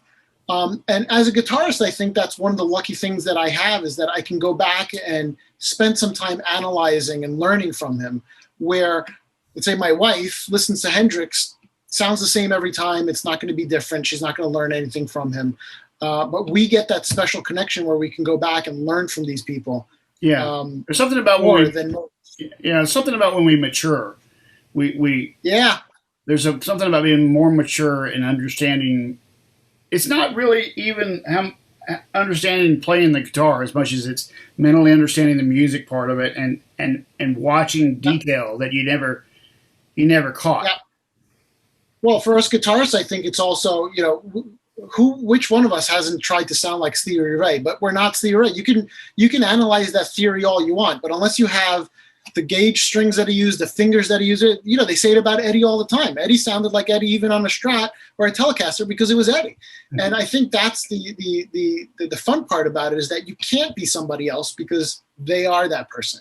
You know, you can try to emulate it, but you're going to end up being yourself. You can learn. There's some really great guys out there, but it's the same thing. You know, you know, no matter which one of the guys you pick out that we all know, they do Eddie great.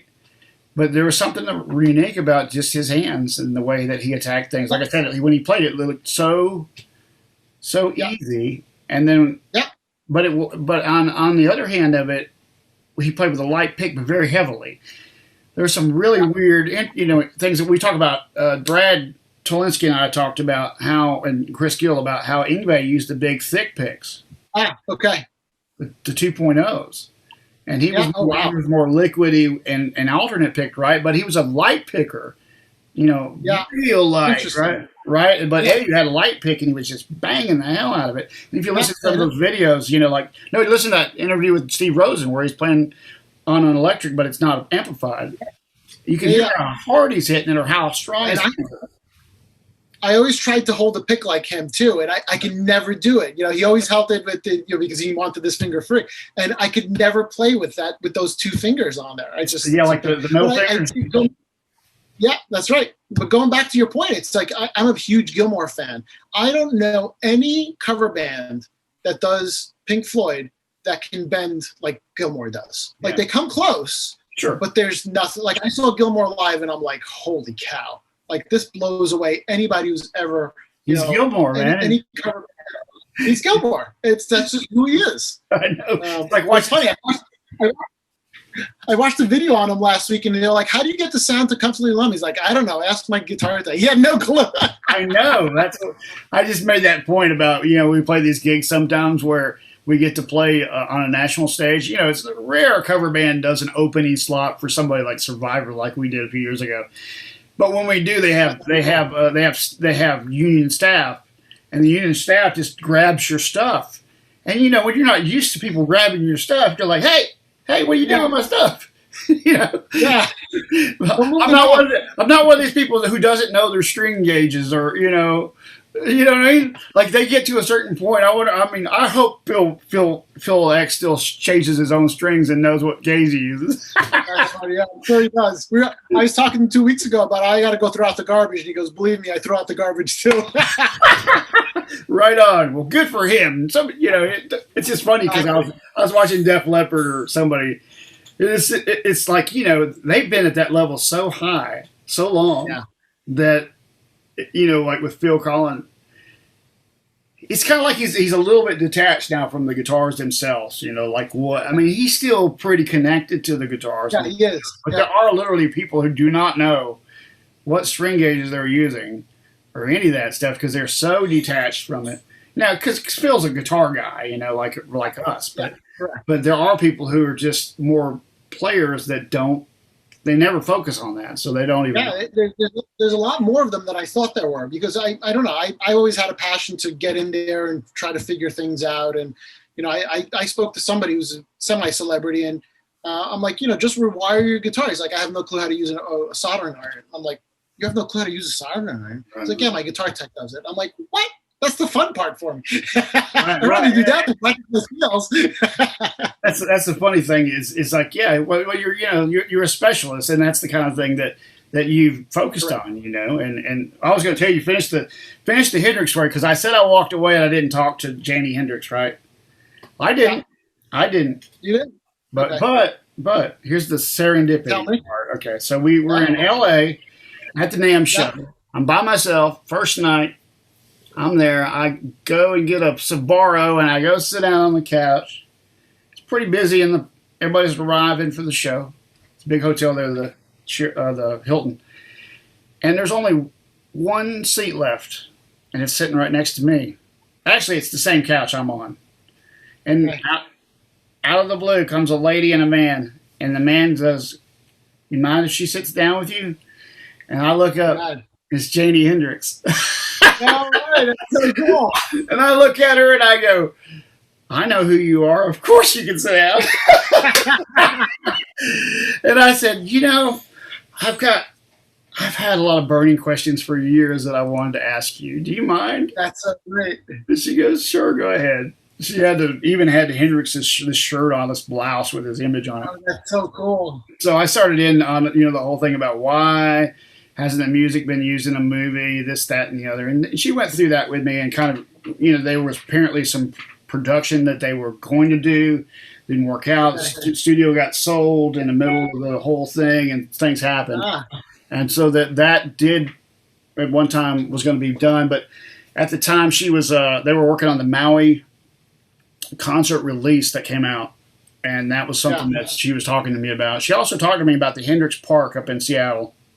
We were talking about and how they had put that together, and cool. we went through a few different details, but it was like that thing, they talk about the law of attraction. Like if you just think about something, sometimes it'll just appear. Mm-hmm. Or it's serendipity, whatever you want to call it. But it was just like, I had this desire in my mind for a long time to sit down and talk with her. And then it just sort of happened, man. I was like, I know I'm at NAMM and all. And, that's where people are. But, the chances are a lot higher at NAMM. But still, what are the odds that she's going to sit down right now? Or she's going to ask me to sit down? That's great. The wonderful part is also hearing that there's people who will take the time to talk to you about it. Sure. And that's the kind part about what I love seeing in this industry is that, they take the time to do it. Not everybody has to, even meeting somebody on the street, nobody really needs to sit and give you the time, but somebody who genuinely gives you the time and cares about it is pretty freaking cool. Well, it was cool because, I was just nobody to her. She didn't know me from nothing. And here I am, of course, this, fan, obviously, of everything Hendrix. Yeah. And here's my opportunity, and she didn't mind taking the time. And, I don't know, I'm sure you know this, but Jamie Hendrix has gotten a lot of crap over the years. I mean, being the state executor, and she's going to get all the blame for anything that does or doesn't happen. It's sort of like, it's like kind of like Eddie's estate with Wolfgang. Yeah. He's kind of tied to it, whether he wants to be tied to it forever. And I know that can be really hard for, Janie and Wolfgang. But you're right. She did. It was like, she was super nice and super cool. Took a picture together, and nice. And it was really a good reflection on Hendrix and his legacy. Because like Wolfgang and Eddie, we care so much about his legacy. Yeah. And the things that we would love to see happen, like the big Frankenstein show up somewhere appropriate and be celebrated. Right. Be celebrated. We could still go see it. We don't have a gravestone. We don't have a place. Because he was cremated. We have a place to go and remember him. Yeah. Like we do. Put on the 33. Put on a record. Yeah, that's true. Anytime you want, right? That's true. Yeah.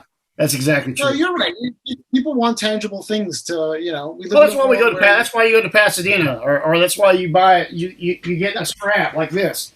Why would you wear this? This is because he meant so much to us, and we thought he was so damn cool that we gotta have the cool things that he came up with. Even though this is like a thing you can get at the hardware store or Army Navy store back in the day. It was cool that he just thought of that. Yeah, it was a locking strap before there was locking straps. Right, or like you said, like with the eye hook. The eye hook, yeah, a simple solution, but he always seemed to gravitate towards these kind of things. That why didn't everybody else do that? Yeah, but he did. That was the fun part about the utility belt. People were like, I never even really noticed it on him, but it held his wireless system. It was utility. It was just, he wasn't thinking about it. It was just cool, but it held him crazy pants from falling down too. Yeah, it's true. He was wearing those MC Hammer pants at the time. Oh my God, that's right. That's right. Baggy pants. I think they both wore those on one tour, and then they went back to sort of like, yeah, 1-2. Remember that picture? I think maybe we talked about that picture, but there's a picture of Eddie with the red and white striped shirt on, Waldo shirt. Yeah. But it's in the OU812 tour. Oh, that's right. But I went back and looked at it again last week because a friend of mine was a friend with Zeke, and I had some pictures. Yep. And in those pictures, you could see that it has a colored collar, and the original didn't have it, or something like that. But so it was the same shirt basically, but he was wearing it in 90. Was it 90? Oh, that's pretty funny. 89, 90. So it was 8 years later. He was wearing exactly the same pattern shirt. Yeah. He did weird stuff like that, like with his pants, and like you talk about the utility belt or these straps. Then you have the jumpsuits. Like, where did that come from? Yeah, correct. Was that in style? When I started listening to him in 91, he was in jeans and like these oversized T-shirts all the time. Because I remember going out to my mom saying, I want to buy an oversized T-shirt. She's like, why? Because Eddie's got an oversized T-shirt on. Like he would have these huge T-shirts on. Well, that was funny because they really did. I mean, that was a thing that they amplified the fashions of the time.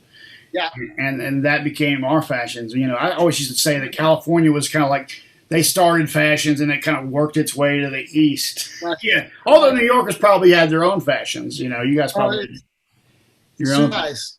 Yes. Since you're in the fashion industry, you know about all that. But, yeah. But no, listen. I started rolling up my jeans here because of this picture where he's got his jeans rolled up on high tops. I started rolling up my jeans because of that. My mom was like, "What do you want? High waters? Like, what are you doing?" And it affects people for sure. Yes, it does. Like what was it? Somebody was talking about Capizio shoes on one of the first episodes. Like he used to wear those. People would buy those. Like just because he wore those. I just read an article the other day about he had these Velcro sneakers that I think he got at like Payless. So like there was like they were just like the house brand at like Payless or something like that. And I'm like I can make those sneakers. I've seen those sneakers. Are the ones with the pull across Velcro? Yeah. Oh yeah. That's what I've seen those, and they have like almost a W on them. They do. I think it's either an M or a W. Right. Whatever direction it was. Yeah, because they were a fair 80. That was an 80 thing, right? 1980. Right. It's weird how I was telling somebody and they were telling me how we could look at a photo and know what year it is by the outfit, the shoes or whatever. I'm like 79, 78, 70, 90, 90. I get a little confused 77 beyond back, but it's funny because then he went through like a cowboy boot phase where he would wear the overalls with boots. I saw a picture of him the other day where it was just like a white wife beater. Sorry, that's the name I remember those things. Right. With camo pants and like tan cowboy boots, and I'm like, what was he thinking? Yeah, that's a funny thing. It's because I wear that Waldo outfit, and people are like, we really like the '84 outfit better. And I'm like, way more than anything, the wig. Well, they like these pants. They like this out. They like people. What it is '84 was more recognizable to the masses. Yeah, it was more radio friendly. That's right. And they recognize that outfit. The '81 outfit's more for geeky guys that know the geekies.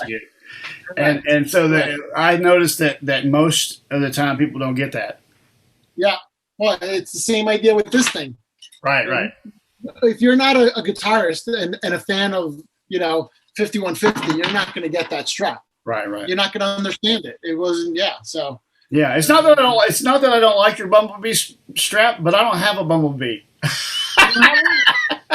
You don't have a Bumblebee guitar? No. Oh my God! With all the guitars you have, I'm surprised. I know I have every Van Halen guitar there is, except for I don't have a 5150, and I don't have the Bumblebee, and I don't have the one from '80, the Explorer / whatever that was. Yeah. I wanted that one though. I played it. That black and white guitar that's sitting on the kitchen counter, you're gonna have to get some yellow paint out. Oh yeah. No, I'm not doing it, man. I'm ready. You know what? I'll tell you the truth. I screwed that first one up.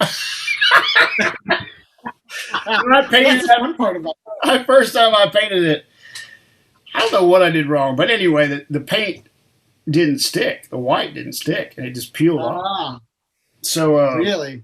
Yeah, so that could be two things. That could be a primer issue, or that could be that you're using two different paints with two different bases.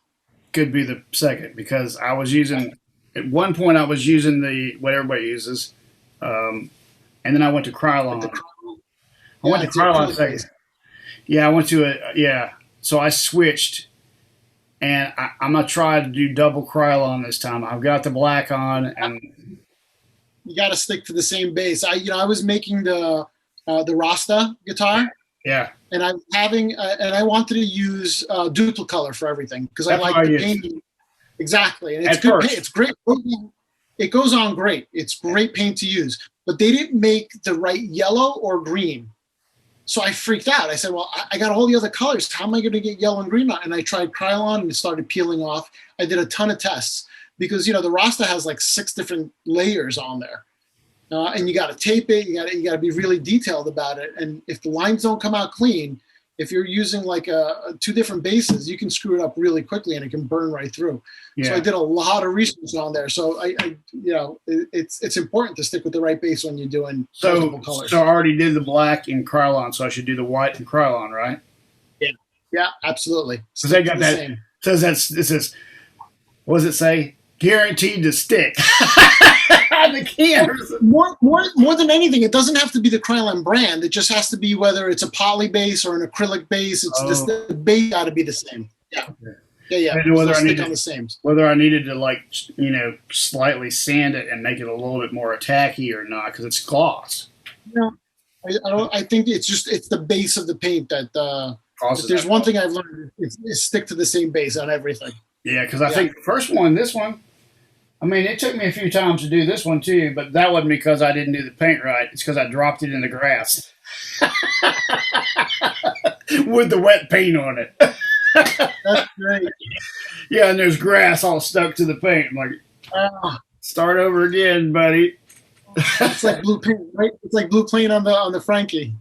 Yeah, right. Accident, right? Yeah, and I eventually got it down, but this one was back in 2006 before we had like people making the pick guards exact and then like really tracing those lines where the cuts were, the imperfections were in the tape, and I learned a lot of those things from a couple people, how to trace the lines. Like on my now you have an iPad, you can take an iPad now and you can just put a piece of tape over it and trace it exactly, then X-Acto knife. That's what I did with the I don't know what they're called, the little squiggly lines on top of the pick guard. Seagull. That's what I did. The seagull, yeah, that's what I did. I call them mustaches, but that's I took those and I traced them off. Like me back then, you didn't have that, right? So I just had to do a hand job, and I didn't. Oh, you painted it on? Oh, that's pretty cool. That's good. Yeah, it's all right, but on this one, I cleared it. This is when they had like books, like you could buy an online book. There's a guy, I think it was John Genelecki, and he had a book. Online book. And I downloaded it and learned how to do a clear, which I had never done.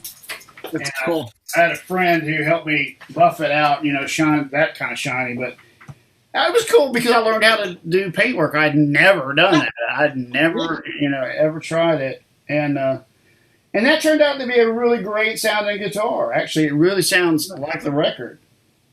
I don't know if it's more than. Well, you're lucky. You're lucky you live in part of the United States where you could spray paint year round, not like me. Yeah, not in the cold, right? You don't want to do it in the cold. When October hits, you can't spray paint anything until March if you don't have an indoor booth, which I don't. And you don't want to do it super hot. You don't want to do super hot either, right? Well, right now, it was like 95 this past weekend. It was about 100. It's way too hot to do it in that temperature. It's got to be like, it's got to be like San Diego weather, 70, 80 all year, zero humidity. Yeah, it's all really humid here. That's the thing about doing the paint too. I got to. If I do it, I do it.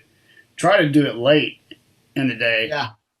When there's less wind too, because I'm hand spraying. But it's cool because I actually went in here on. I don't know if you ever noticed this, but when you look at these original photos from Young Guitar, remember this one? Whoops. Okay. There's this other Lowe's picture. Oh, that's cool. You got the close up. You see where the black comes across to the front? Yep. Right there. I was looking at the Met pictures that I have, and I noticed that black stripe coming across the front like that. Huh. It nearly comes to the front of the guitar. Yeah, it does. And I was like, "You're right. I've never noticed that, but I'm going to fix that this time." Yeah. It's amazing. And, of course, you can see the dog collar on there. Yeah. Yeah, that's a great picture. This is one of the, I think, probably one of the best pictures. Those magazines that you just got, what are those like? What are those magazines like? Because I don't have that. Japanese ones? Yeah, the Japanese ones. This is probably one of the better ones. Kurt told me to get this a while ago. Yeah. This one basically goes over every single rig that he's ever had. Right. And so it'll show like all his guitars. We've all seen these online. Sure. But Kurt told me that the Japanese are really into gear. Oh yeah. We're more into the whole aesthetic of it, and they'll go into real full detail of like his amps and pictures and everything. And then I bought this one. Have you got the Van Halen 2 book? Or the Japanese book? The first tour? No, the other one I got was this, which sorry, it's backwards. It's more of, that's why I had to download Google Translate, because it's more, there's really not that many pictures. It's more of a story. Based on like album, but this one's a serious read that I need to go through. Cool. And obviously, when I'm trying to replicate stuff, I want more pictures than spoken word. So this was a cool one where you can get some really cool. There's maybe a close up of what you were. Yeah, like coming over the edge. Yeah. This is the one I was talking about. The tan cowboy boots with the. Oh yeah. That. And the Ripley back there, yeah. Yeah. Yeah, I was wondering about that one right there, because that one, I believe this is a companion to the other one I have, which is the one where you got the. Okay. Do you know which one I'm talking about? Yeah, no, this one's cool. This one's got a bunch of details in it, but I also just got another one. It's actually delayed in customs. It's pictures from their '79 tour in Japan. That's the one. That's the one I have. The one where Eddie's playing the Bumblebee like straight up. Yeah, that's the one that's stuck in customs right now. Yeah, and that's a killer book, man. I turned Chris Gill onto that book, and he got it. And he was like, "Man, thanks, bro." I ran across it myself. It was like, "Dang, this thing's got." Of course, it's Lowe's books. Yeah, you got this one. This is like the Bible. This is one of the signed versions. Yeah. Funny story about it. This one actually got me some really nice pictures of the straps, because there's pictures of the guitars by themselves. Yep. I love those pictures. It's like these pictures where you can actually see like the tape on the 5150 strap or the banjo strap. Yeah. Like you can really get some nice detail on these guys. But no, he was cool because he sent me a book. I ordered one of the signed ones. Yeah. He signed this one, and then a week later, I get in the mail another book signed. And so I call him up and I'm like, I got 2 books. Like, I only paid for one. And he's like, oh, I must have screwed up. Can you send it back to me? I said, yeah, of course I'll send it back to you. So the only problem is you have 2 books signed to Lewis now. Like, you got to find another Lewis to sell that other book to. Oh, right. But I sent it back to him, and he was very nice. He was like, thank you. I appreciate you letting me know that. But I'm like, what am I going to do with 2 books? So it seems like he's got a lot going on, I guess. Yeah, the new book he's got coming out. Did you see that? I saw previews of it. I mean, I'm interested in seeing it. Yeah, it's supposed to be almost all unreleased. Yeah. I'm looking forward to it. That's crazy, man. It's there's so much stuff that we know is probably going to come to fruition. There was somebody, who was that last week? Yeah, there was another book that's supposed to be out. The guy worked for one of the guitar magazines. It was the book Steve Rosen. Yeah. Steve Rosen, that's right. I paid for that maybe I think 6 months ago. I'm still waiting for it, which I'm not in a rush. I'd rather him get it right than quick. But yeah, I think he added on and stuff too as well, because I interviewed him for the book too, and he was very direct source of Edward, and we did the story about the Lamborghini that when he rode with him in a Countach. Yeah, which is in Panama. Well, there's actually 2 Countaches. He had the one in Panama is the Mura, which is the red one, but then the crazy Countach, which is the one that we all grew up with on our wall. Eddie had one. He didn't have it that long. I think it's everybody said it's a really hard car to drive, and very kind of impractical. Cool, like the coolest car ever, but very cool, but hard to handle. And he I guess he had said in an interview that he put it up on blocks and took the oil out because it was just too much to maintain. Really? Yeah, and like it just was sitting there somewhere.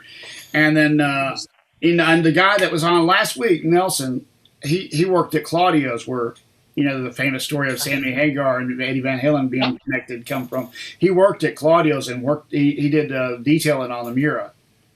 Oh, nice. So he had a chance to see that. But he also, one of my other folks said that, and I knew this about Carlos Cavazzo, he had a white Countach at the same time as Eddie had a black one.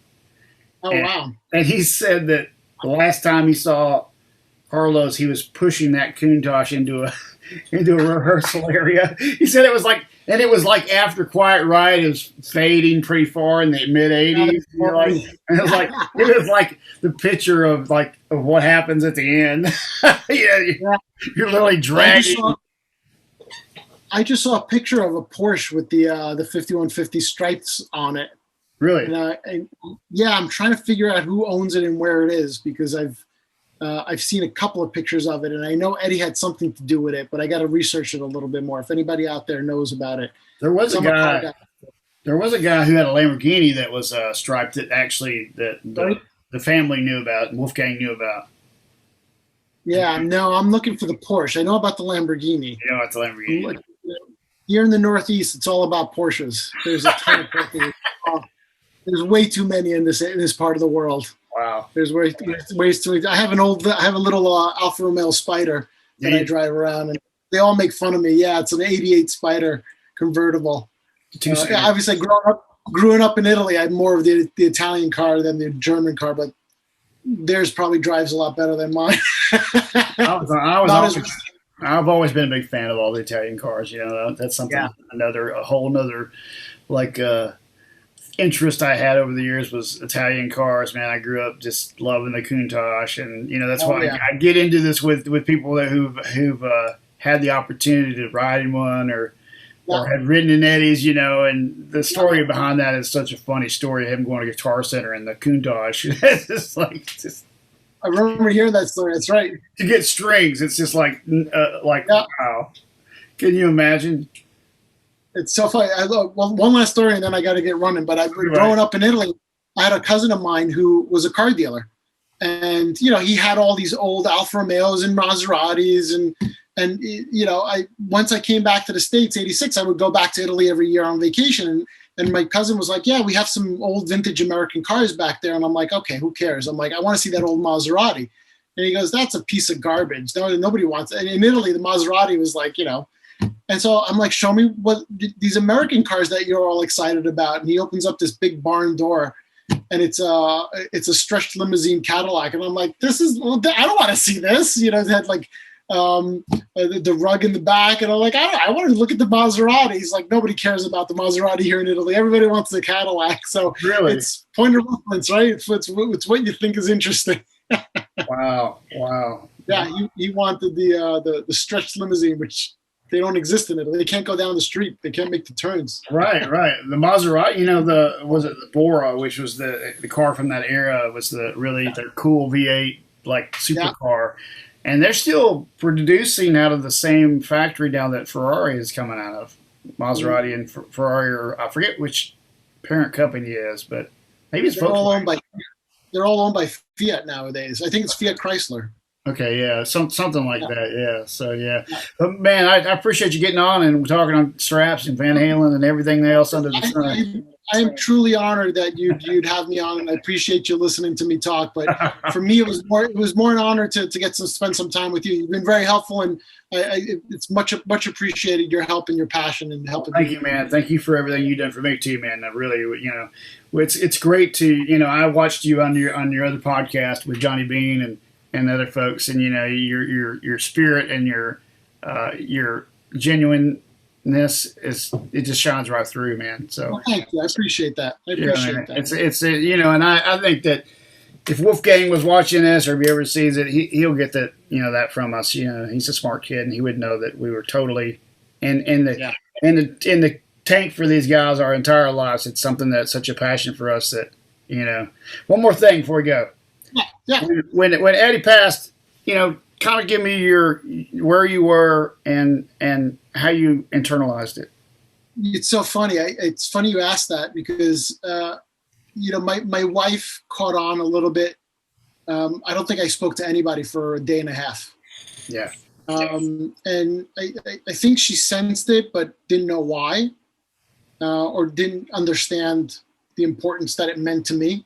Mm-hmm. I don't think any of us were ready for, usually you hear that there's a decline in somebody and you're prepared for it. And I don't think any of us were prepared for it. I literally probably was quiet and didn't speak to I didn't speak to my kids and my wife for 2 days straight. Yeah. And then I finally, my son came up to me. He's like, "Oh, you haven't played guitar in a couple of days. What's going on?" They kind of like woke me back up. Mm-hmm. And then I remember I said, "You know what? Come here. I'm going to teach you how to play Unchained." And so there's a video of me like the day after he died where my son's just like rocking out and I'm playing Unchained behind them. And I'm like, this is more of a time to celebrate than to be sad. Like I had my morning time. Mm-hmm. I did it to myself. Like none of my friends understood it. None of my family understood it. But I just took some time to myself to just, respectfully just take some time and try to understand what was happening. What happened to you? What did you do? I was always doing working, and I started getting texts, man. People started texting me. Eddie passed. Yeah. But actually, that's not how I found out. I found out from Wolfgang.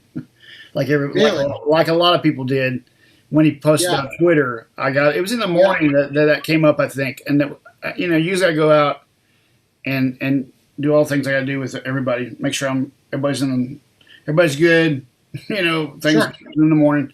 And I saw that post from Wolfgang almost right away. And then I got a lot of texts and stuff. Because I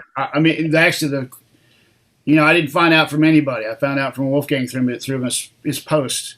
Yeah. And when I saw that picture of his dad, I didn't read it at first, because I didn't. But I kind of like, oh no, what is this? Yeah. And I know we all knew he struggled with cancer and he'd struggled for a long time. But man, he was like Superman, man. I thought, and he thought so too. From what everybody that I was talking to in the last few weeks, who had contact with him to the end, or really close to the end, he was determined to kick it. Yeah.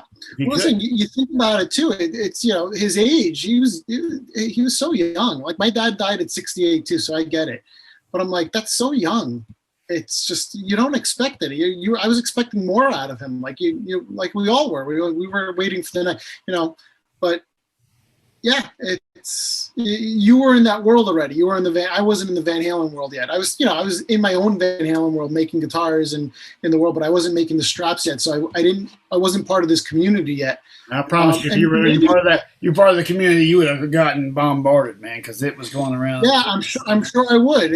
Kind of part of me looks at it like I'm glad, and I mean this with all due respect, that I wasn't, because I got my time to enjoy. My time to reflect on what would happen. Not enjoy, but you know what I mean, to just reflect on it myself. Where you got bombarded, right? Yeah.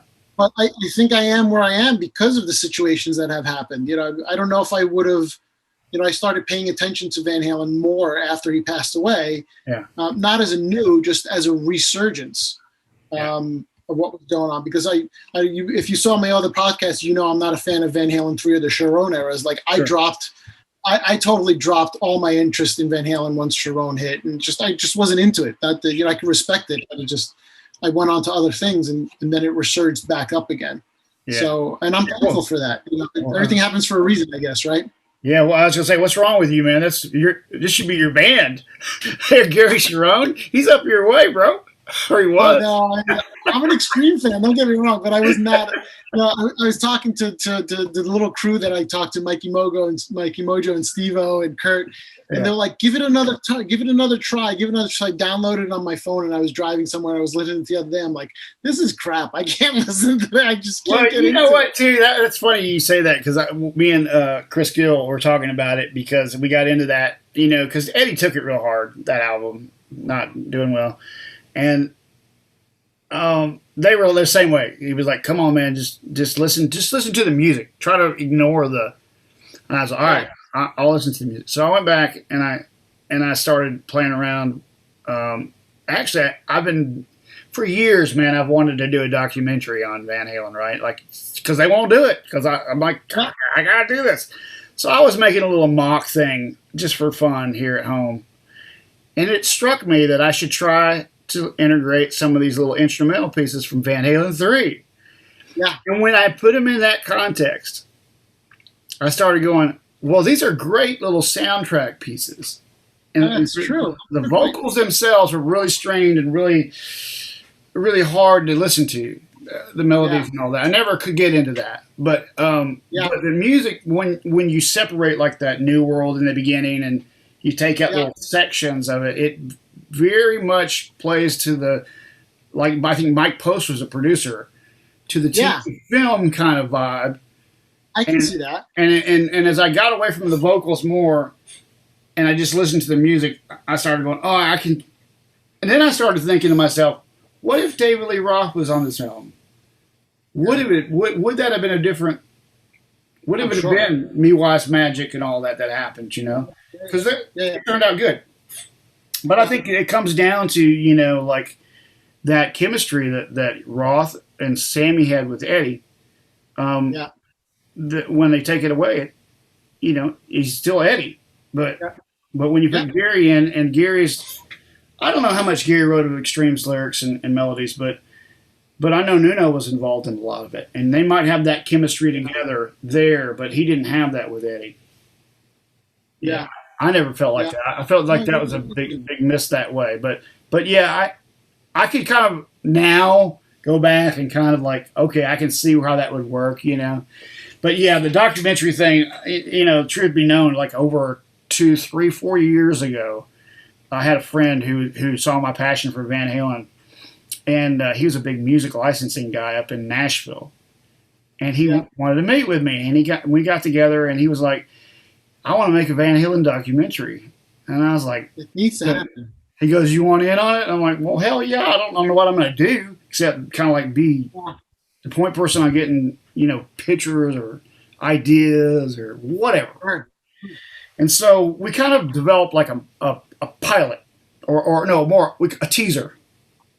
And that teaser was meant to stoke some interest, to push around to a few people to see if we could get something going.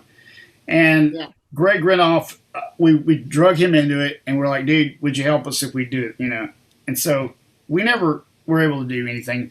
I sent it out to a friend in Hollywood, and he was just like, and he's a pretty successful Emmy nominated guy. Yeah. And he was like, but the amount of hurdles to get, you can't get the music, you got to buy all this stuff, you got to get all this money up front.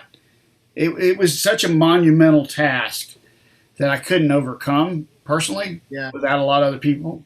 And the other thing was, at the time, Eddie was still alive. It wasn't when he was gone. Oh, okay. And there's a very, and still is, a very protective circle. And the people within the circle are very careful about the legacy of him, and they don't want to talk or do anything that they would hurt. And not that we would ever do that.